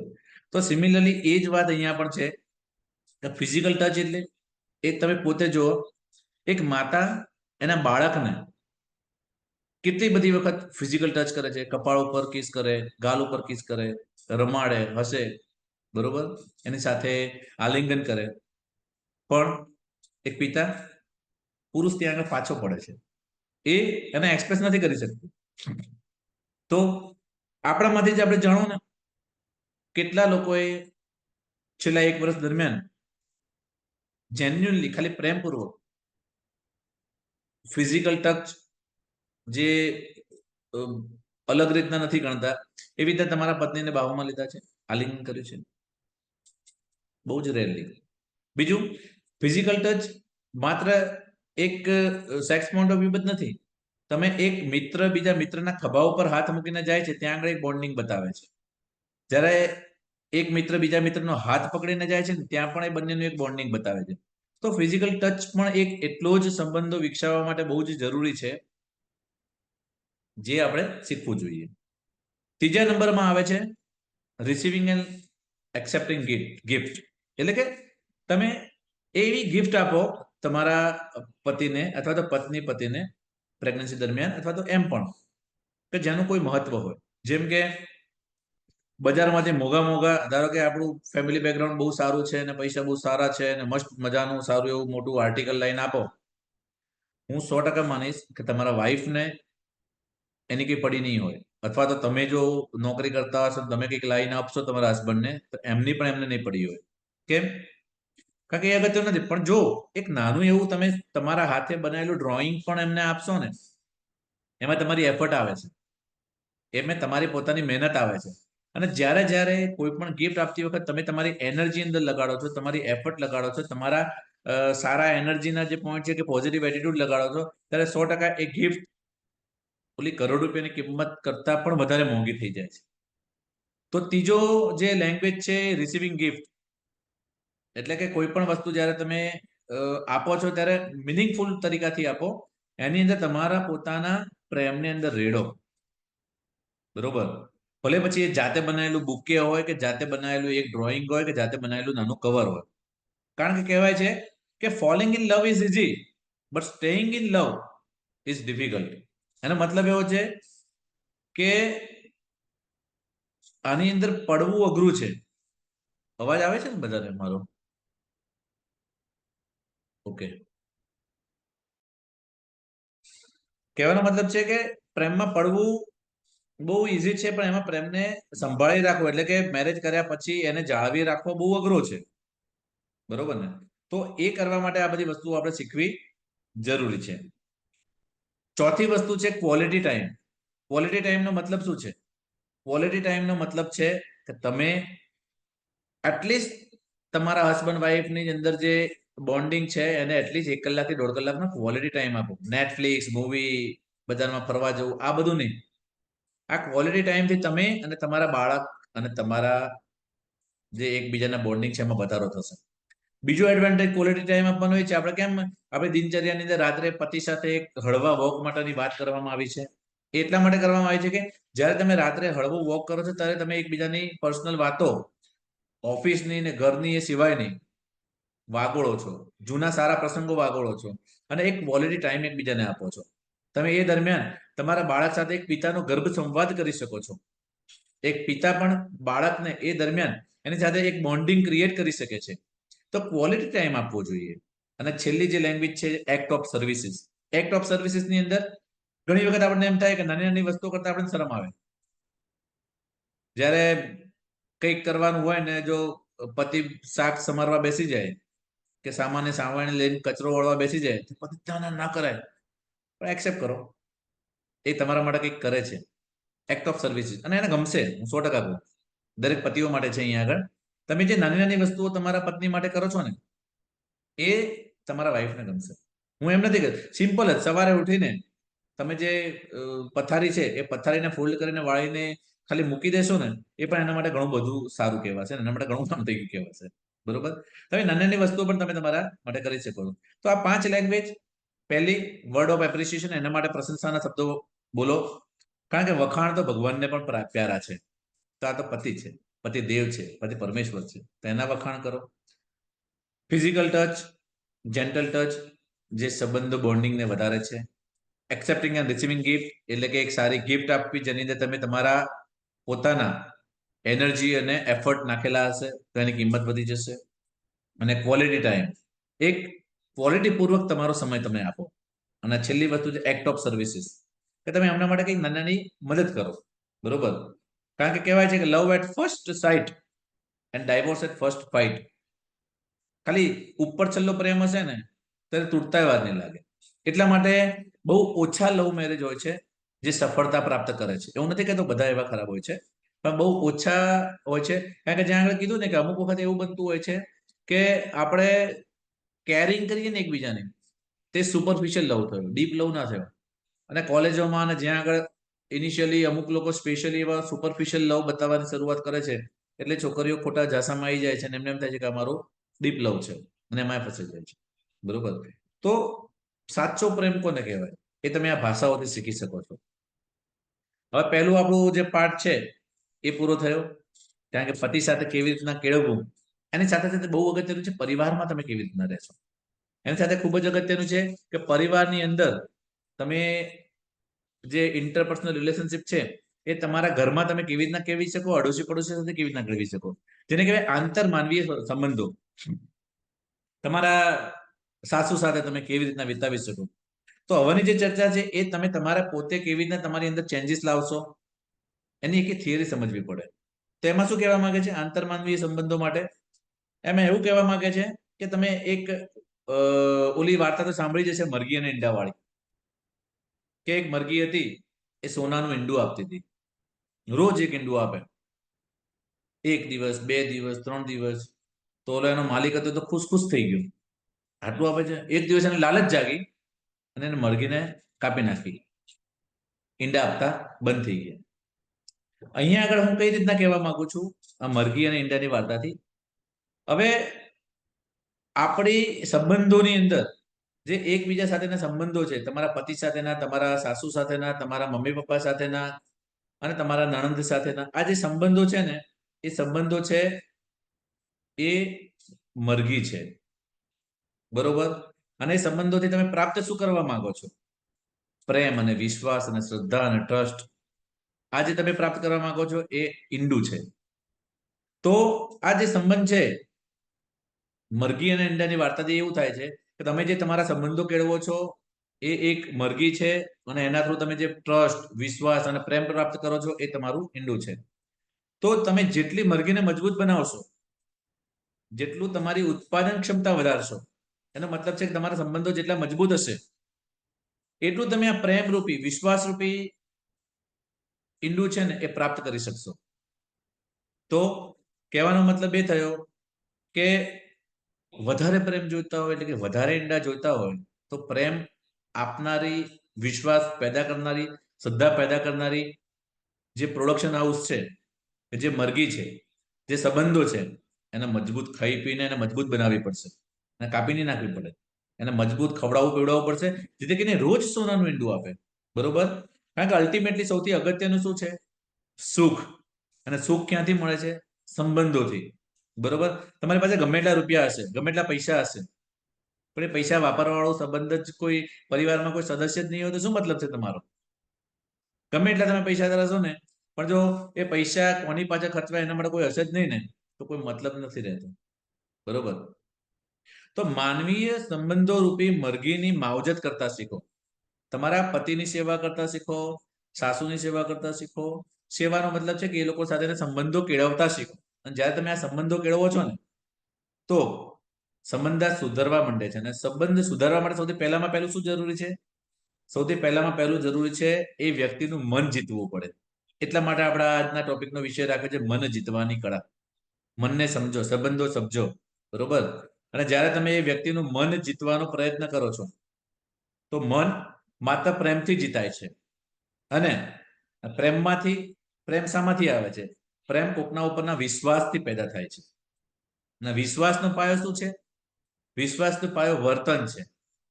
અને વર્તન તમારું કેવું હોવું જોઈએ? એના પ્રત્યે તમે જ્યારે અવેર થાઓ છો, જ્યારે એ વર્તન પ્રત્યે તમે જાગૃત થાઓ છો, ત્યારે તમે સારી રીતના કોઈની સાથે વ્યવહાર કરી શકો છો.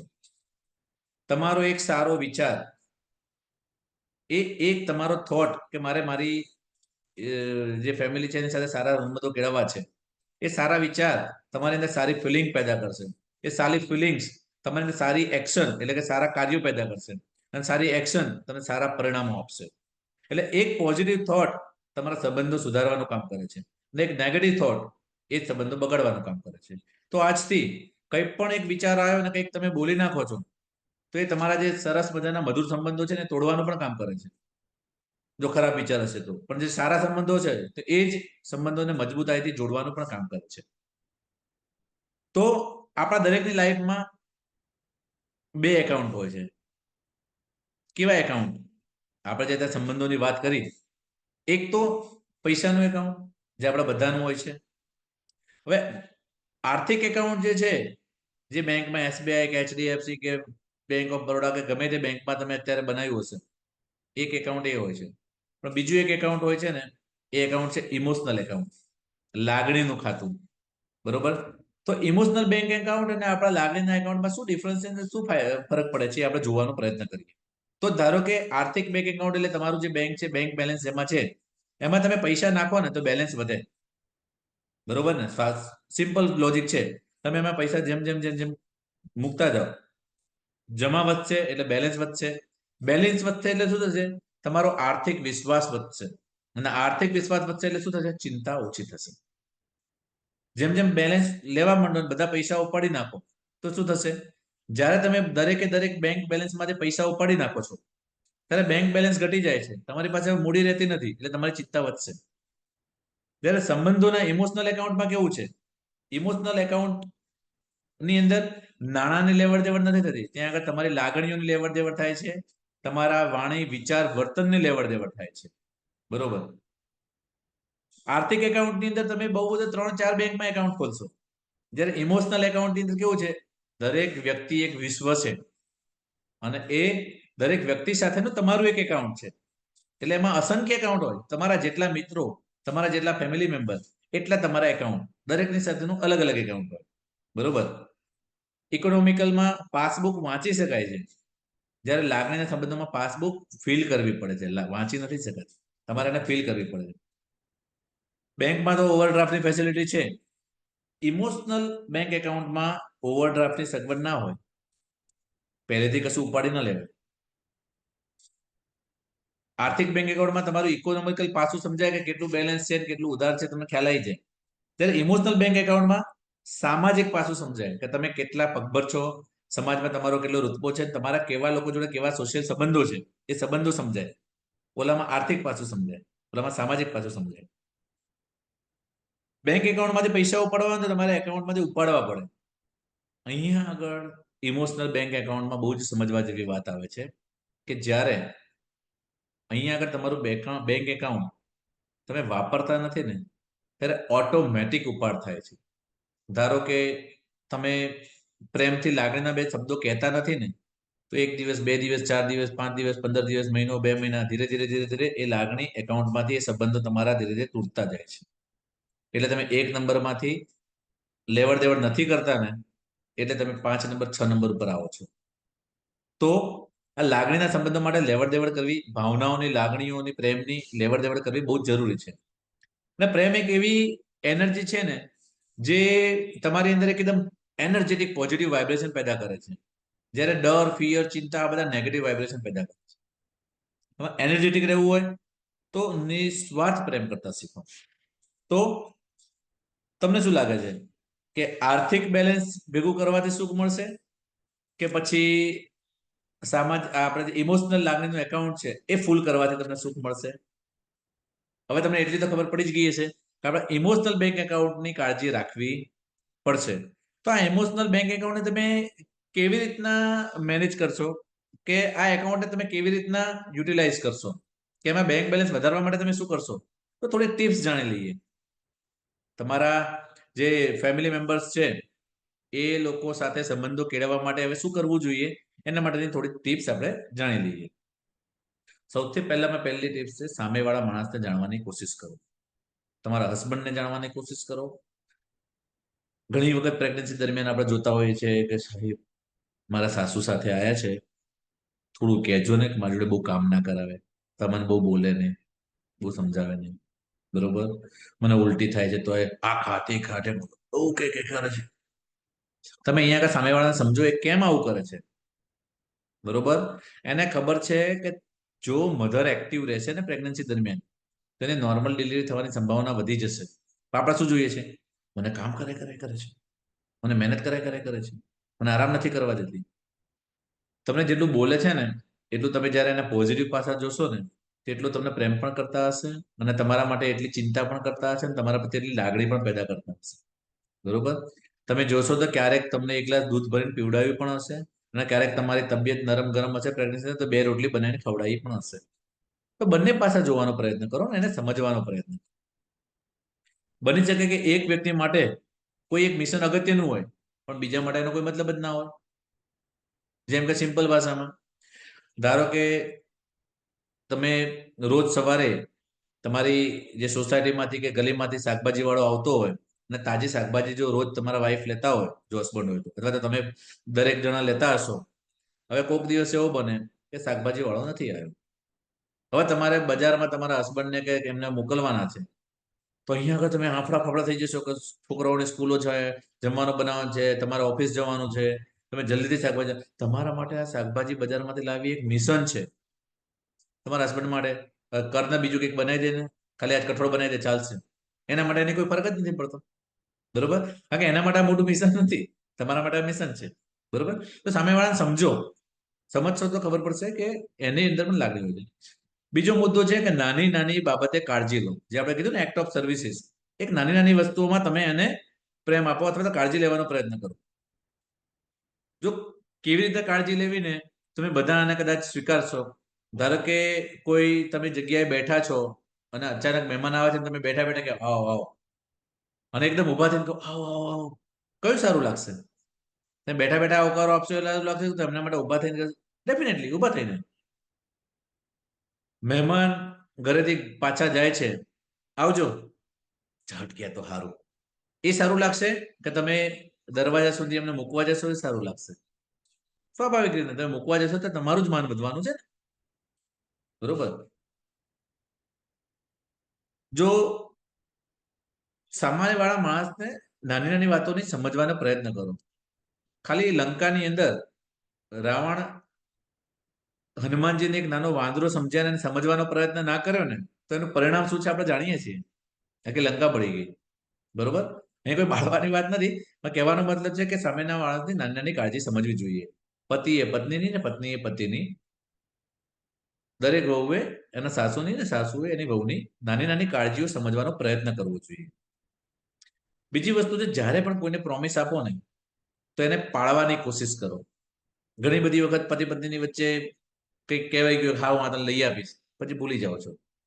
પણ જ્યારે આપણામાં કહેવાય છે કે પ્રાણ જાય પણ વચન ના જાય.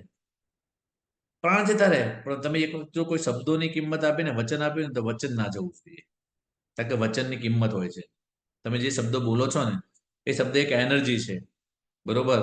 આપણે ઘણી વખત શું કહીએ છીએ આ વેદો પુરાણો શું કહીએ છીએ ભગવાનની વાણી. ભગવાનની વાણીનું આટલું બધું છે. અને આપણે બીજું શું કહીએ છીએ આપણા બધાની અંદર ભગવાન છે. આપણી અંદર આપણા દરેકની અંદર અંતરાત્મામાં પરમાત્મા વસેલો છે. તો આપણી વાણી શું થઈ? પરમાત્માની જ વાણી થઈ તો એને ખોટી પડે? એટલે વચન આપો તો સાચું આપો. અપેક્ષાઓ સ્પષ્ટ કરવી જોઈએ. જ્યારે સંબંધો સુધારવા હોય ને તમારે અને સામેવાળાનું મન જીતવું હોય ને તો તમારી અપેક્ષાઓને સ્પષ્ટ કરતા શીખો. અપેક્ષાઓ સ્પષ્ટ કરવીનો મતલબ શું છે?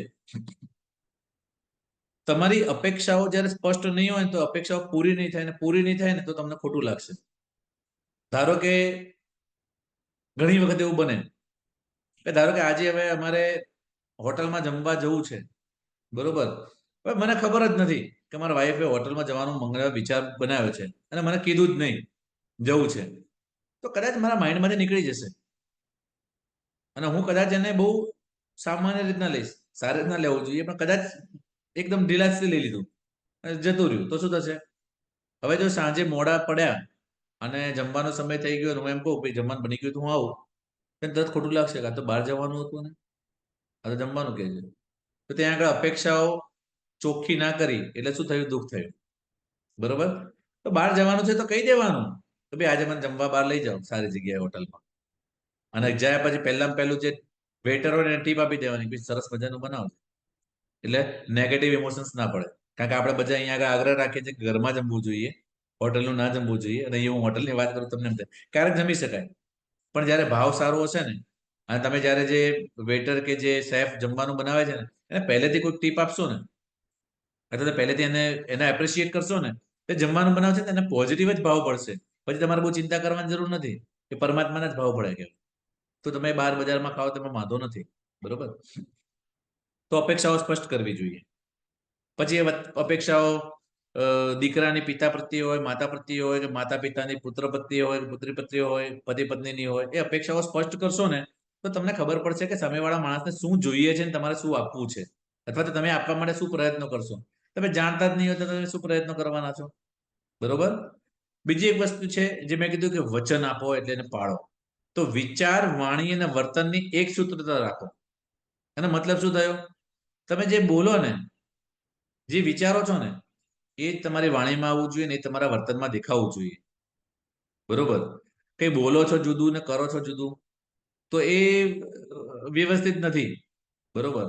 તમે આમ સારું સારું તમારા ફેમિલી મેમ્બર માટે બોલતા હોય, બરોબર, પણ ઘરની અંદર જોવા જાઓ તો તમે બે જણા ઝઘડતા હો.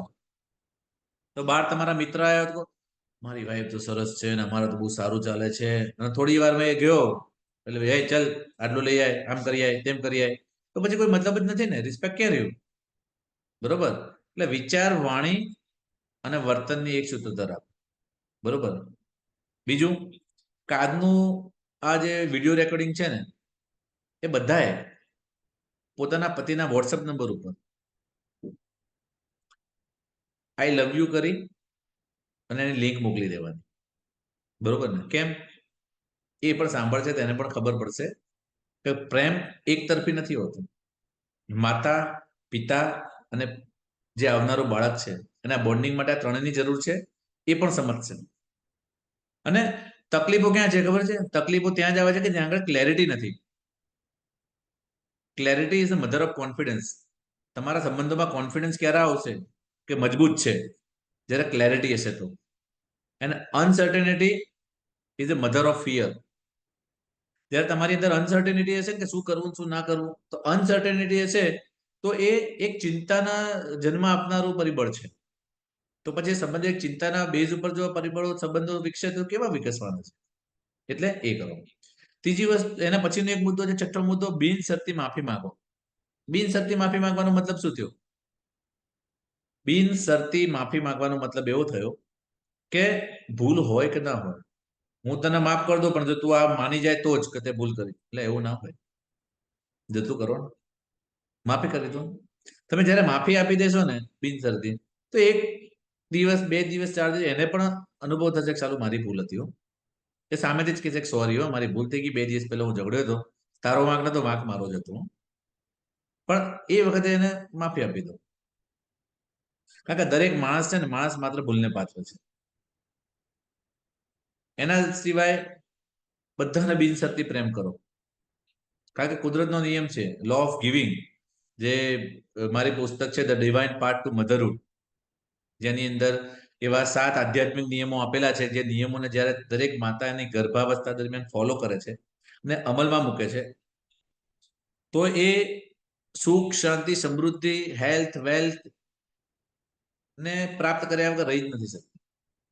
જો એને જેન્યુઅનલી પ્રાપ્ત કરશે ને, તો તમે અને તમારું બાળક તમારી લાઈફમાં જે અત્યારની પરિસ્થિતિ એ છો ને એના કરતા 10 ગણા આગળ નીકળી ગયા છો, 10x. તમારી લાઈફ 10x થઈ ગઈ હશે, હોલિસ્ટિક લાઈફસ્ટાઈલ, બરોબર? તેમાં એક નિયમ છે લો ઓફ ગિવિંગ. એ શું છે? આધ્યાત્મિક નિયમ. આપો.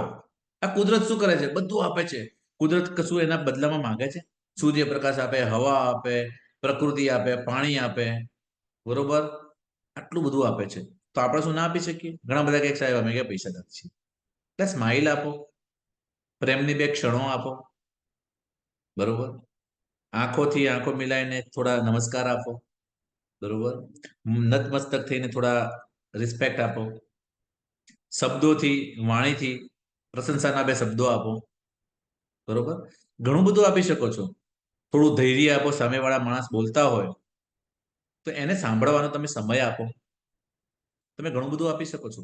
અને જ્યારે તમે આપો છો ને, તો 10 ગણું થઈ અને કુદરત તમને પાછું આપે છે. When you work for this universe selflessly, the whole universe will work for you endlessly. જ્યારે તમે નિસ્વાર્થ ભાવે કુદરતને આપો છો અને કુદરત 1000 ગણું કરીને તમારી પાસે પાછું મૂકે છે, બરોબર? તો એટલે કે તન અને મન મસ્ત, તો ધનના ઢગલા થઈ જાય જબરજસ્ત. શરીર અને મન તમારું મજબૂત રાખો ને મન જીતી જાઓ પોતાનું અને બજારનું, તો પછી જિંદગી જંજાલ. બરોબર. તો ખબર કઈ રીતના પડે કે તમારી અંદર તમારા જે ઇમોશનલ બેલેન્સ ની અંદર કઈ વસ્તુ વધારે છે કે નહીં? તો એ વસ્તુ માટે તમારે સમજવું પડશે કે સૌથી પહેલા તો એના પરિણામો સમજવા પડશે. એ પરિણામો જો તમારે જાહેર થતા હશે ને તો તમારા સંબંધોની અંદર બેલેન્સ બહુ સારું છે. કેવી રીતના? એકદમ તમારો કોઈની સાથેનો વ્યવહાર એકદમ સરળ હોય, તમે કોને કામ કરી નાખે, તમે બોલી શકો, પ્રેમથી વળી શકો. બરોબર. એની ભૂલ થાય તો તમને ચિંતા ના હોય કે ભાઈ ચલો તમે કંઈક ભૂલ કરો તો પણ તમે ચિંતા ના હોય, આની જોડે ભૂલ થઈ ગઈ છે ને, ચલાવી લેશે, માફી માંગી લેશે. બરોબર. એને તમે ગમે ત્યારે જરૂર ના હોય તો સલાહ આપી શકો, અણગમતી સલાહ આપી શકો. તમને એટલો કોન્ફિડન્સ હોય કે હું આને સલાહ આપીશ, મને વાંધો નથી, મારા મિત્ર છે. તમે એને ગમે ત્યારે કામ આપો ને અને કામ સોંપો અને તમને સહકાર પણ મળે. તો આ બધા પરિણામો જયારે પ્રાપ્ત થતા હોય તો તમારો એમની સાથેનો જે સંબંધ છે, જે ઇમોશનલ બેલેન્સ છે ને એની અંદર બેલેન્સ ઘણું સારું છે. પણ તમને એમ થાય કે આના બોલીશ તો ખોટું લાગશે, તો તમારે વ્યવહારમાં સાવચેતી રાખવી પડે. એમ લાગતું હોય તમને કે એક જાગતી સુરંગ ઉપર તમે ચાલી રહ્યા છો, ગમે ત્યારે ફૂટી જશે, તો એ સંબંધો સાચા નથી. તમને સંબંધ બગડી જવાનો ડર લાગે, ખરું કંઈક બોલાઈ જશે કે કંઈક કહેવાઈ જશે કે નહીં ગમે તો બેલેન્સ તમારું ઓછું છે. તમે સમજાવતી વખતે કંઈક બોલવામાં બીક લાગતી હોય તો ધેટ મીન્સ કે તમારું બેલેન્સ ઓછું છે. તમને સહકાર ના મળે, સામેવાળા તરફથી એટલો રિસ્પોન્સ ના મળે, કાં તો તમે અથવા એ બહાનું કાઢે તમારી વાત પૂરી કરવા માટે, ત્યારે સમજવાનું કે તમારી અંદર બેલેન્સ ઓછું છે. બરોબર. તો ખબર કઈ રીતના પડે કે તમારું બેલેન્સ ઘટી રહ્યું છે? ચલો ખબર તો પડી કે આ પરિણામો મળે છે, પણ ખબર કઈ રીતના પડે? ખબર પડવા માટે એવું છે કે જ્યારે તમારી જમા કરવાની આદત છૂટી જાય છે ને ત્યારે ઓટોમેટિક ઉપાડ ચાલુ થઈ જાય છે અને ઓટોમેટિક એની અંદર બેલેન્સ ઘટવા માંડે છે. પહેલામાં તમે જ્યારે કોઈ બહાર જવાનું તો સામેથી કે બહાર જમવા જવું છે, અને આજે બહાર જમવા જવાનું કે શું કે છે? સમય નથી, મજા નથી, નથી જવું. તમારો બહાર જવાનો વ્યવહાર પણ ઘટી જાય. પહેલા મહિનામાં એક વખત બહાર ફરવા જતા હશો, જમવા જતા હશો. અત્યારે એમ કોણ ચલો ફરવા જઈએ તો કહેશે ના. ચલો પિક્ચર જોવા જઈએ તો કહેશે ના. ચલો આજે કંઈક સારું ખાવાનું ઘેર બનાવશું પાલક પનીર તો કે ના. તમારા શબ્દમાં ના આવી જશે. પછી ધીરે ધીરે શું થશે? વાતનું વતેસર થઈ જાય. બરોબર. એનો મતલબ શું છે વાતનું વતેસર? ધારો કે તમે એને કોઈ વાત સમજાવવાની કોશિશ કરો અને એમ કે ભાઈ આ આવી રીતના કરાય, તને આટલું થોડું સમજ ને, આ રીતના કરાતી હશે. તે શું કહેશે? હા હું તો અક્કલ વગરની જ છું, મને તો કઈ ખબર જ નથી પડતી. બરોબર. તરત એ વાતના અલગ રીતના લઈ લેશે. કદાચ એમ કહી દો આજ કદાચ થોડું શું મૂડ નતો, શું આજ થોડું મીઠું વધારે લાગે છે. હા હા મને તો ખાવાનું બનાવતા આવડતું જ નથી, મારા પિયર બંધ મને કશું શીખવાડ્યું જ નથી મારી માએ. વાત નાખી તમે અલગ ટોપિક પર લઈ જાઓ છો. કેમ? જ્યારે સંબંધો તમારા બેલેન્સમાં ઓછા થવા માંડે ને ત્યારે એ શબ્દો થ્રુ નેગેટિવ રીતના પ્રદર્શિત થાય છે ને એમાં તમે સમજી શકો છો કે તમે કઈ જગ્યાએ આવી ગયા છો. આક્ષેપબાજી ચાલુ થઈ જાય. તમે ડાયરેક્ટલી એના પિયર વાળા ઉપર કે ડાયરેક્ટ એના ઉપર જે ના બોલવાના શબ્દો બોલવાનું ચાલુ કરો, ત્યારે સમજવાનું તમારું ઇમોશનલ બેલેન્સની અંદર તમારા સંબંધોના બેલેન્સ ઓછું થઈ ગયું છે, તો એ વધારવાનો સમય આવી ગયો છે. તો પતિ પત્નીના સંબંધો સુધારવા માટે એક ચેકલિસ્ટ આપું છું. જો એ ચેકલિસ્ટ તમે ફોલો કરશો તો મને એવું લાગે છે કે કદાચ દરેકના સંબંધો જે છે એના કરતા બહુ જ સારા સુધારવાનો પ્રયત્ન થઈ શકે. સૌથી પહેલામાં પહેલું, સવારે ઉઠીને પ્રેમથી જય શ્રી કૃષ્ણ કે જય શ્રી રામ કે ગુડ મોર્નિંગ કે જે પણ કહેતા હોય કહો તમારા એકબીજાને, પાત્રને. સાથે જમવા બેસો અને એમણે જે પણ જમવાનું બનાવ્યું છે એની તારીફ કરો. એ વખતે પોઝિટિવનેસ જમતી વખતે પેદા થશે અને ભોજન પ્રત્યે પણ ગ્રેટિટ્યુડનો ભાવ આપણા આધ્યાત્મિક જીવન માટે પણ આપણા શારીરિક સ્વાસ્થ્ય માટે પણ બહુ સારો છે, જે આજના સ્પિરિચ્યુઅલ સાયન્સમાં પ્રૂવ થઈ ચૂક્યું છે. કોઈ પણ ભૂલ થઈ હોય તેને યોગ્યથી શાંતિથી સમજાવવાનો પ્રયત્ન કરો. એના રૂપની પ્રશંસા કરો. સારો ડ્રેસ પહેરીને ક્યાંક બહાર જવો તો કહો કે આજે તો સારી લાગે છે, આજે તમે સારા લાગો છો. બરોબર. પ્રશંસા કરો. એના પિયરની પ્રશંસા કરો. દરેક પુરુષે પિયરની પ્રશંસા કરવી જ જોઈએ. એ એક નેચરલ વસ્તુ છે, દરેક પત્નીને ગમશે જ. બરોબર. ઘરકામમાં નાના નાના કામમાં એમને સાથ સહકાર આપો. ભલે એ સામાન્ય શાક સમારવું હોય કે પથારી વાળવી હોય કે જે પણ જે તમારા યથાયોગ્ય તમે કરી શકો એમ હોય, આ ઘરમાં જ કરવાનો કઈ શરમ સંકોચ હોવો ના જોઈએ. બરોબર. બર્થડે ક્યારે ના ભૂલશો. બરોબર. ક્યારે પણ જન્મદિવસ પત્નીનો ના ભૂલવો જોઈએ. સારા કામની પ્રશંસા કરો. જે સારું કરે તો પ્રશંસા કરવી જ જોઈએ. જો કોઈ વસ્તુ ખોટી કરી છે તમે ફટાક દઈને મોઢા ઉપર કહી દો છો, તો હજારો વસ્તુ સારું કરી છે કેમ નથી કહેતા? ખોટું તો તરત બોલી જાય છે કે આજે આ નથી બરોબર. તો જે સારું બનાવે છે, જે સારું કહો ને બે આજ સારું બનાવ્યું છે, તો એને ખબર પડે કે ના ભાઈ બેલેન્સ તો રાખે છે. અપેક્ષાઓ સ્પષ્ટ કરો. તમારે જે જોઈએ છે માગો. આર્થિક સ્વતંત્રતા આપો. આ દરેક પતિ માટે છે. એને મહિનાનું જે પણ બજેટ હોય આપો તો એને આમ નિશ્ચિત થઈ જશે, ટેન્શન નહીં રહે કે ભાઈ મારી પાસે આટલા છે ને આ પ્રમાણે મારે બજેટ કરવાનું છે, મહિનો મારો સારી રીતે ચાલશે. એને પહેલેથી ખબર. તમે પોતે વિચારો ને, તમારે કઈ કામ કરવું હોય ને મહિનાના અંતમાં આટલું તમારી પાસે બેલેન્સ પડ્યું છે, તો તમને આઈડિયા આવશે ને તમને આખું પરિપ્રેક્ષ ખબર પડશે કે ભાઈ આટલા સમયમાં આટલા રૂપિયામાં આટલું કામ કરવાનું છે. તો સિમિલરલી એક ઘર ચલાવવાનું છે, બરોબર. તો એક પત્ની તો એની પાસે બજેટ હશે, તેને ખબર હશે ને કે હું કઈ રીતના ચલાવીશ, એ સારી રીતના કરી શકશે. એને સ્વતંત્રતા આપો. કે પ્રશ્ન નહીં પૂછો કે આટલા ક્યાં વપરાય શું ગયા, બરોબર. એક ઘરમાં ફેમિલી માટે જ વાપરશે, બરોબર. પુરુષો કદાચ બહાર જઈને આમાં કહીને એક ઉધારાનો તમાકુનો મસાલો ખાઈ જશે, પત્ની એવું નહીં કરે. બહુ રેર ટુ રેર હશે ક્યારેક, બરોબર. તો કહેવાનો મતલબ છે કે પતિ વ્યસનમાં હજારો રૂપિયા ખર્ચે છે, પણ પત્ની પાછળ આ પ્રેગ્નન્સીના 9 મહિના દરમિયાન જ્યારે બાળકના મગજનો 80% વિકાસ થાય છે ને, ત્યારે એને સ્વતંત્રતા આપો, એની પાછળ પૈસો ખર્ચો, બરોબર. બાળકો માટે સૌથી મોટી ગિફ્ટ એ જ છે સંસ્કાર. અને જ્યારે માતા પિતાને આવા સારા સંસ્કાર આપે છે ને, ત્યારે ઓટોમેટિક એને ફાયદો થાય જ છે. તો એ બોન્ડિંગથી જે સંસ્કાર મળે છે, બરોબર. એના પછી જે એક વાત આવે છે સંબંધો સિવાય, હવે તમને આજુબાજુના લોકો સાથે અને સમાજ સાથે કઈ રીતના સંબંધ કેળવવા, એ છેલ્લો મુદ્દો કરી અને 5 થી 10 મિનિટમાં આપણું આ સેશન પૂર્ણ થાય એવો પ્રયત્ન કરશું. અને જો 5-10 મિનિટ બાકી હોય તો મને જરા રિમાઇન્ડ કરાવજો કે જેથી કરીને હું સારી રીતના આપણી વાતને પૂર્ણ કરી શકું. Always have a smile. મેં મારી લાઈફમાં પર્સનલી અનુભવ્યું છે કે તમે ગમે એટલા દુઃખમાં હશો ને, તો NLP નો એક સિદ્ધાંત છે, mind and body are connected, interconnected. એટલે કે મન અને તમારું શરીર એકબીજા સાથે કનેક્ટેડ છે. એટલે જ્યારે તમે સ્માઇલ આપો છો ને, ત્યારે સ્માઇલના કારણે તમારું મન ઓટોમેટિક ખુશ થઈ જાય છે, એન્જોયેબલ થઈ જાય છે, આનંદિત થઈ જાય છે, પ્રસન્ન થઈ જાય છે, બરોબર. મન પ્રસન્ન થાય છે ને, તો શરીરના બધા જ એક એક કોષ એ પણ પ્રસન્નચિત્ત થઈ જાય છે, અને તમે જે પણ કંઈ કામ કરો છો ને એ પછી એનર્જી સાથે સારું જ થાય છે. ઘણી વખત કોઈ કારણસર આપણે ઉજાગરો થયો હોય કે કોઈ એવો સિરિયસ કેસ આવી ગયો જેના કારણે અમે એકદમ આમ ડાઉન એનર્જી ફીલ કરતા હોઈએ ને, તો હું માઇન્ડમાં ખાલી એક જ સેન્ટેન્સ બોલું, take a big smile and relax.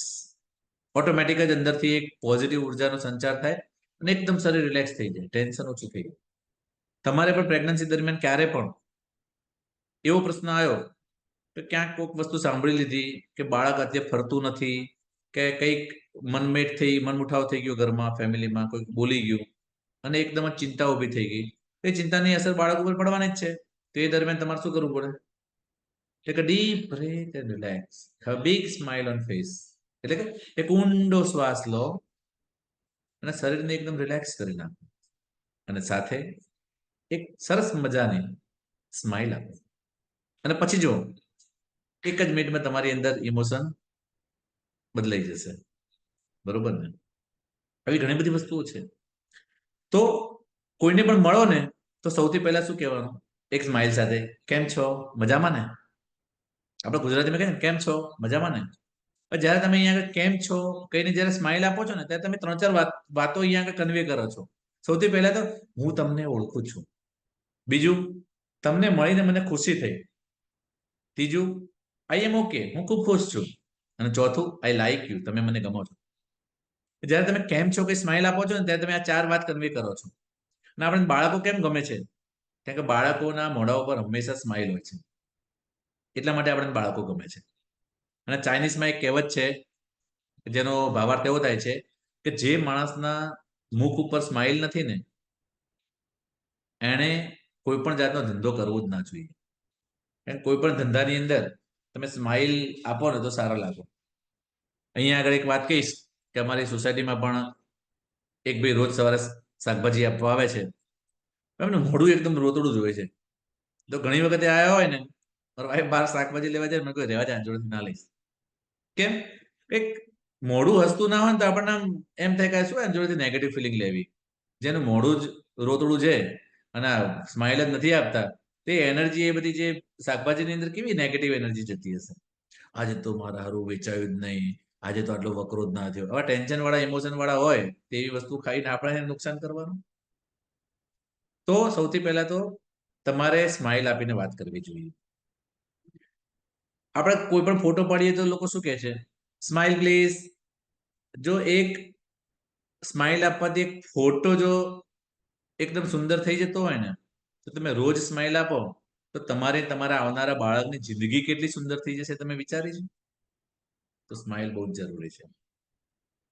બીજી વસ્તુ છે કોઈને પણ એમ ના કહો તું ખોટો છે. કે જ્યારે તમે કોઈને એમ કહો છો ને કે તું ખોટો છે ત્યારે એ સામ દામ દંડ ભેદ બધું જ વાપરીને પોતે સાચો છે ને પ્રૂવ કરવા તૈયાર થઈ જાય છે. પછી ભલે પત્ની હોય કે પતિ હોય, સાસુ હોય કે નણંદ હોય, મમ્મી હોય કે પપ્પા હોય, પણ જ્યારે તમે એને એમ કહો ને તમે ખોટા છો ત્યારે સાબિત કરવા લાગી જાય છે કે હું સાચો જ છું. બરોબર? અને ત્યારે પછી ડિસ્પ્યુટો ભેગા થાય. એટલે કોઈને પણ એમ ના કહો તમે ખોટા છો. હા, અલગ રીતના એને સમજાવવાનો પ્રયત્ન કરો. બની શકે કે આજે તમને જે ખોટું લાગે છે ને એ કાલે સાચું હોય. એટલે થોડા સમય પછી તમને ખબર પડે ઓકે હું આ વિચારતો હતો તો ખોટું છે. ધારો કે સાયન્સ અને ટેકનોલોજીની જ વાત કરો. આથી 25-30 વર્ષ પહેલા એમ કે અહીંયા બેઠા બેઠા ફોન ઉપર તમે ગમે તેને જોઈ શકો. તો એ વખતે એ વસ્તુ ખોટી લાગતી હતી. આજે આપણા ઝૂમ ઉપર જોડાયા છીએ. અહીંયા અલગ અલગ ગુજરાતના અલગ અલગ શહેરોમાંથી લોકો જોડાયેલા છે. બહુ ઈઝી થઈ ગયું છે. આજે એ વાત સાચી છે. એટલે બની શકે કે તમે જ્યારે કોઈ વાત કરતા હો એ દરમિયાન તમને ખોટી લાગે પણ આગળ તમને અનુભવ થાય કે એ વસ્તુ તો સાચી હતી. તો સૌથી પહેલા તો કોઈને એમ ના કહેશો કે તમે ખોટા છો. એના પછીની વાત છે કોઈ પણ કામ તમે કરો ત્રીજો મુદ્દો, ત્રીજો નિયમ છે. આ જે બધા નિયમો છે એ 3-4 પુસ્તકોમાંથી આજનું લેક્ચર મેં તૈયાર કર્યું છે. એક તો પુસ્તક છે 5 લેંગ્વેજ ઓફ લવ. બીજું પુસ્તક છે how to win friends and influence people, Dale Carnegie, જેણે 100-150 વર્ષ પહેલા એક પુસ્તક લખ્યું હતું કે વધારે મિત્રો કેવી રીતના બનાવવા, મિત્રોને કેવી રીતના જીતવા એ. અને ત્રીજું ડોક્ટર જીતેન્દ્ર અઢિયાની મન જીતવાની કળા. એની અંદર જે સિદ્ધાંતો આપ્યા છે એના ઉપરથી આજનો આખો લેક્ચર. અને આ દરેકે દરેક નિયમો તમે જોયા હશે કે જો આ તમે લાઈફમાં ઇમ્પ્લિમેન્ટ કરો ને તો તમે તમારા બિઝનેસની અંદર, તમારી જિંદગીની અંદર, તમારી રિલેશનશિપની અંદર, તમારા સોશિયલ સ્ટેટસની અંદર દરેક જગ્યાએ તમે 10x ગ્રોથ પ્રાપ્ત કરી શકો. તો આ ત્રીજો નિયમ એવું કે છે કે કોઈ પણ કામની શરૂઆત મિત્રતાના ભાવથી કરો. અને મિત્રતા કેવી હોવી જોઈએ? એકદમ મજબૂત પણ થોડીક હોય ને તોય ચાલે. કેમ? કારણ કે એંઠવાડના ઢગલા ઉપર જેટલી માખીઓ ભેગી થતી છે ને એના કરતા વધારે માખીઓ એક નાનો ગોળનો ટુકડો આકર્ષી શકે છે. તો મિત્રતા ગોળના ટુકડા જેવી હોવી જોઈએ. બરોબર? તો મિત્રતાનો ભાવ એટલે કેવો? ધારો કે તમારું ટેણિયું દૂધ નથી પીતું ને તેને પ્રેમથી કહો અહીંયા બેટા જો તું આજે વહેલો ઊંઘી જઈશ ને તો તને કેટલી તાકાત મળશે ખબર છે? આખો ગ્લાસ દૂધનો ભરેલો છે ને એટલી. પણ તો તું મોબાઈલ જોઈશ ને મોડા મોડા ઊંઘીશ ને તો જો અડધો ગ્લાસ દૂધનો પડે એટલી જ તાકાત મળશે. તમે જ્યારે મિત્રતાના ભાવથી આવું સમજાવશો ને ત્યારે એ ઓટોમેટિક શું કરશે? હા વહેલો ઊંઘીશ તો પડે દૂધનો ગ્લાસે પી જશે ને વહેલો ઊંઘી જશે. આપણે મોદી સાહેબની વાત કરીએ તો નરેન્દ્ર મોદી સાહેબે કાશ્મીરની અંદર શું કર્યું છે? તેની પબ્લિક સાથે એક મિત્રતાના ભાવથી વર્તવાનો થોડો પ્રયત્ન કર્યો તો આતંકવાદ ઘણો ઓછો થઈ ગયો છે. બરોબર? એમાં ત્યાં આગળ ત્યાંની પબ્લિકને એ અહેસાસ કરાયો કે અમે તમારા માટે જ છીએ અને અહીંયા આગળ વિશ્વાસની સાથે સાથે તમારી પ્રગતિ માટે અને એના માટે જ અમે કામ કરીએ છીએ. એ લોકોને થોડો વિશ્વાસ થયો ત્યારે ત્યાં આગળ આતંકવાદ ઓછો થયો ત્યારે લોકોએ પથ્થર મારવાનું ઓછું કર્યું છે. બરોબર? એના સિવાય આપણે જોયું જ છે કે મિત્રતાના ભાવથી સંજય દત્ત પિક્ચર છે જે મુન્નાભાઈ એમબીબીએસ એમાં કેવી ગાંધીગીરી કરે છે અને ગાંધીગીરીની મદદથી લોકોના દુઃખ દૂર કરે છે.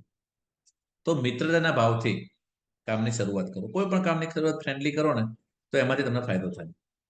એના પછીનો જે નિયમ છે, જે સ્માઇલની સાથે આપણે વાત કરી, એ છે દરેક માણસને એવું ફીલ થવા દો કે જ્યારે કોઈ પણ વિચાર આવે છે ને, થોટ હોય છે, તેની પાસે કામ લેવું હોય તે કામ એનું જ છે એવું કરવાનો પ્રયત્ન. જેમ કે હું જ્યારે અહીંયા કેટલાય લોકો જ્યારે નોકરી કરતા હશે કે એમના હસબન્ડ જ્યાં જોબ કરતા હશે તો એ લોકો માટે આ કામ બહુ લાગે. જે પણ કંઈ કામ કરો તેમને એવું લગાડો કે એમનું જ કામ છે.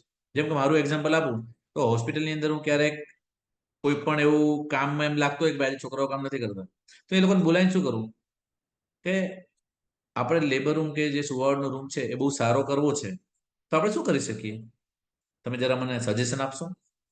જ્યારે એ લોકો મને સજેશન આપે ને અને પછી અમે એ સજેશન ઉપર કામ કરવાનું ચાલુ કરીએ ને તેમને શું થાય, આ મારું સજેશન હતું અને આ કામ કરવાનું સાહેબે કીધું છે.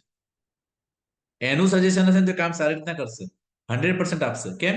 કારણ કે આપણે એના મનની વાત છે, આપણે કામ જે કરવાનું છે એ જ કરવાનું છે, પણ આપણે એના વિચારો લીધા છે ત્યારે એને કામ પોતાનું લાગશે અને આપણને સારી રીતના મદદ કરશે. એટલે ઓટોમેટિક તમારા કામની અંદર, તમારા વર્ક પ્લેસની અંદર પણ તમે એ એનર્જી પ્રોડ્યુસ કરી શકો. Don't criticise anything. મેં આગળ કીધું એમ કોઈને કોઈ એમ ના કહેશો તો ખોટો છે કે કોઈને ક્રિટિસાઇઝ ના કરશો, એના કામને વખોડશો નહીં.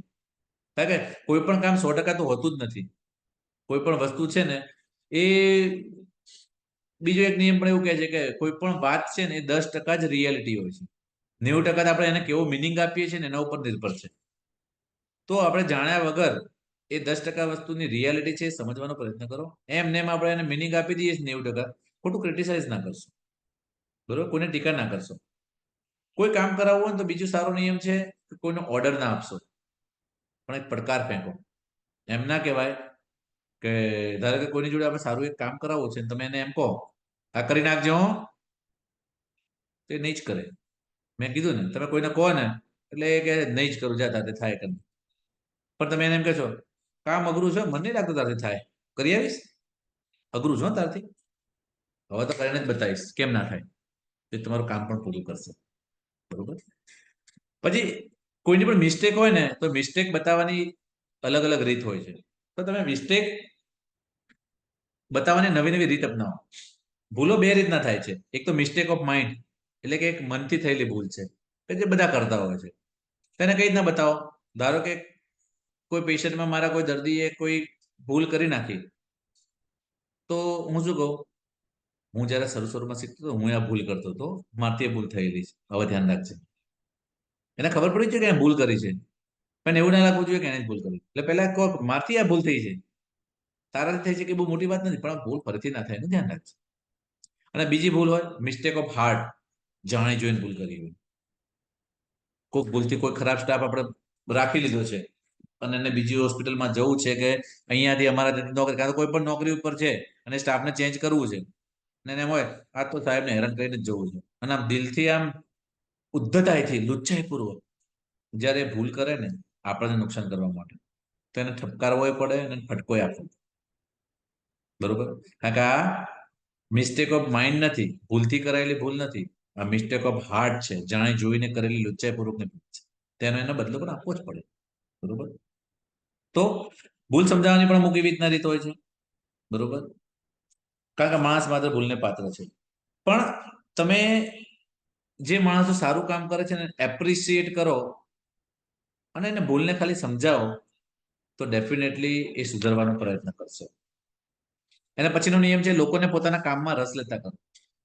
એટલે કે તમારે જે કરવું છે એમાં લોકો તમારામાં ઇન્ટરેસ્ટ લે એના માટે તમારે કામ કરવું જોઈએ.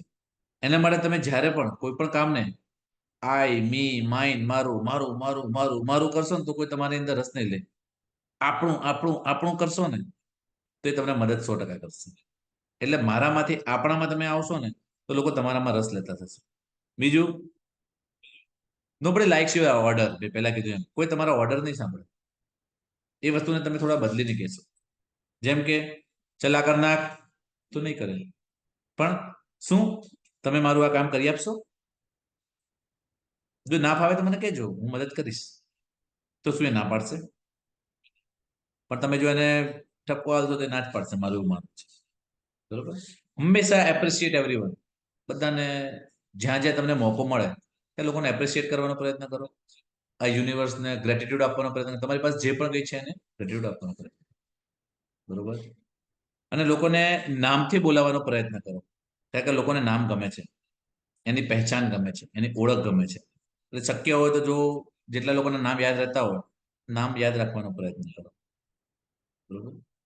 તો આજે આપણે પતિ પત્નીના સંબંધોની અંદર એમનું મન કેવી રીતના જીતવું, સાસુ નણંદના સંબંધો કે ફેમિલી પરિવારની અંદર કેવી રીતના શીખવું એ શીખ્યા. અને એની સાથે સાથે જો સમાજની અંદર આપણે રહીએ છીએ એમાં લોકો સાથે પણ કેવી રીતના આપણે એ લોકોના મન જીતી અને આપણી જિંદગીને સુંદર બનાવી શકીએ એ શીખ્યા. આવનારી 21 તારીખથી જેવી રીતના પરમ પૂજ્ય ગુરુદેવનું આપણું આજે માતાની પાઠશાળા ચાલે છે, એવી જ રીતના એક આજે આપણે લેક્ચર લીધા, આવા લેક્ચર સાથેનું મારું પોતાનું એક ગર્ભ સંસ્કારનો પ્રોગ્રામ ચાલતો હોય છે. તો એની વધારે માહિતી માટે તમે મારા નંબર ઉપર મારો સંપર્ક કરી શકો છો, જે 21 તારીખથી પહેલી બેચ ચાલુ થઈ રહી છે. તેના વિશેની જે વધારે વિસ્તૃતમાં માહિતી તમારે જાણવી હશે તે મળશે. અમેઝોન ઉપર અને ફ્લિપકાર્ટ ઉપર અને નોશન પ્રેસ અને બીજા પ્લેટફોર્મ પર પણ મારી 2 પુસ્તકો the art of natural birth, the divine part to motherhood available છે. એ પણ તમે મંગાવીને રીડ કરી શકો છો. એની ગુજરાતી આવૃત્તિ ટૂંક સમયમાં આવશે. આ બંને ઓલરેડી અવેલેબલ છે. જે આધ્યાત્મિક 7 નિયમો કે જે તમારી પ્રેગ્નન્સીની જર્નીને ખૂબ જ સારી બનાવશે. અને the art of natural birth 7 highly effective habits for natural delivery. એની અંદર એવા 7 આદતો આપેલી છે આપણે, જેમ કે ખોરાક, તો ખોરાક કેવી રીતના લેવો, એક્સરસાઇઝ કેવી રીતના કરવી, પ્રાણાયામ યોગા કેવી રીતના કરવા, પોઝિટિવ મેન્ટલ એટીટ્યુડ કેવી રીતના રાખવો, સ્લીપ ઊંઘ કેવી રીતના લેવી, અલગ અલગ નિયમોને તમે તમારી લાઈફમાં કેવી રીતના રાખી શકો. સાથે સાથે નેચરલ ડિલિવરી કે સિઝેરિયન બંનેમાં શું અગત્યનું છે ને કેવી રીતના ને કેમ, એના વિશે ડિટેલમાં બહુ સારી રીતના સમજણ પડે એવી ભાષામાં આપેલું છે. તો આ પુસ્તકમાંથી પણ તમે લાભ લઈ શકો છો. અને જે પ્રોગ્રામ છે આમ તો પેઇડ પ્રોગ્રામ છે, એટલે હું અહીંયા ફ્રી સ્ટ્રક્ચર ઉપર તમને અહીંયા આગળ નહીં કહું, પણ જો કોઈ એમાં ઇન્ટરેસ્ટેડ હોય તો તમે એમાં એનરોલ કરી શકો છો. એક બહુ જ સરસ મજાનો પ્રોગ્રામ છે અને એ કમિટમેન્ટ સાથે કે જે પ્રોગ્રામ પૂર્ણ કર્યા પછી તમને સંતોષ નહીં થાય કે તમે જે પે કર્યું હશે એના કરતાં વધારે તમને નહીં મળે ને, તો ગેરંટી સાથે 100% મની બેક રિફંડ છે. તો એ પણ એડવાન્ટેજ તમારી પાસે છે. તો વધારે પ્રોગ્રામ માટે 8980008805 ઉપર મારો કોન્ટેક્ટ કરી શકો છો. Have a great day. અસ્તુ. ભારત માતા કી જય. સંગીતાબેન, હવે over to you. Thank you. ખૂબ ખૂબ ધન્યવાદ સર. જ્યારે પણ આપ સેશન લો છો ત્યારે ખરેખર અમારે બધા માટે એક ગૌરવની વાત છે કે અમને અંદરથી બધાને એવું ફીલ થાય છે કે આવો ઘડીએ સંસ્કારવાન પેઢી, જે ગુજરાત નો આપણો કાર્યક્રમ ચાલી રહ્યો છે અને એમાં આપે જે ખૂબ જ સરસ રીતે જે આપ આપો છો એ ખરેખર અમારા માટે ગૌરવની વાત છે. અને ખૂબ સરસ આપ સારી રીતે તમામ અમારી ગુજરાતની જે આવો ઘડી સંસ્કારવાન પેઢીની બહેનો છે પ્રેગ્નેન્ટ, એના માટે ખૂબ જ સારું સરસ માર્ગદર્શન આપ દ્વારા પ્રાપ્ત થાય છે. તો ખૂબ ખૂબ ધન્યવાદ છે સર આપનો. અને અમને બીજું પણ ખુશી છે કે ત્યાં શાંતિકુંજ હમણાં જ હરિદ્વાર જવાનું થયું હતું મારે, અને ત્યાં આપણે આદરણીય ગાયત્રી દીદી સાથે પણ વાતચીત થઈ. અને ત્યારે જે હમણાં નેક્સ્ટ એક સરસ કાર્યક્રમ આવી રહ્યો છે દરેક સ્ટેટ વાઇઝ, તો આપને વિશેષ રીતે ત્યાં ઇન્વાઇટ કરવા માટે અમે આમંત્રણ આપીએ છીએ. અને ત્યાંથી દીદીનું પણ એવું કહેવું છે કે સર ત્યાં આવે તો ખૂબ જ સરસ રીતે આપનું અલગથી એક વિશેષ પ્રેઝન્ટેશન આપી શકો છો. તો હું આશા રાખીશ કે આપ જરૂર અમારી સાથે એમાં પણ રહેશો જ, કારણ કે આપનું માર્ગદર્શન અમારા માટે સરાહનીય રહેશે. ખૂબ ખૂબ ધન્યવાદ સર આપનો. ગુરુજીના આશીર્વાદ ને તમારા બધાના ચોક્કસ. અમને જ્યારે પણ જરૂર પડે ત્યારે તમારું માર્ગદર્શન મળે એવી અમે અપેક્ષા રાખીએ છીએ તમારી પાસે. એ ભાવ સાથે આજનું સેશન અહીં પૂર્ણ કરીશું. સંગીતાબેન પટેલ. ખૂબ ખૂબ આભાર સાહેબ મેહુલભાઈ. તો મારા તો હું તમને ભાઈ કહીશ. દરેક જ્યારે પણ જરૂર પડી છે તમે તમારા એટલું બધું માર્ગદર્શન એટલું બેસ્ટ હોય છે કે દરેક બેન પણ એમાં રુચિ લે છે. અને આ રીતે હવે જ્યારે પણ જરૂર પડે ત્યારે તમારું જ્ઞાન અમને પીરસો એવી અપેક્ષા રાખીશ. આ સાથે શાંતિ. ઓમ દો શાંતિ અંતરિક્ષ ગૌ શાંત પૃથ્વી શાંતિ આપ શાંતિ ઔષધય શાંતિ વનસ્પતય શાંતિ વિશ્વે દેવા શાંતિ બ્રહ્મ શાંતિ સર્વે ગૌ શાંતિ શાંતિરેવ શાંતિ શ્યામા શાંતિરેતિ ઓમ શાંતિ શાંતિ શાંતિ સર્વારિષ્ટ સુશાંતિર્ભવન્તુ. જય ગુરુદેવ, જય માતાજી. સર્વેનો ખૂબ ખૂબ આભાર.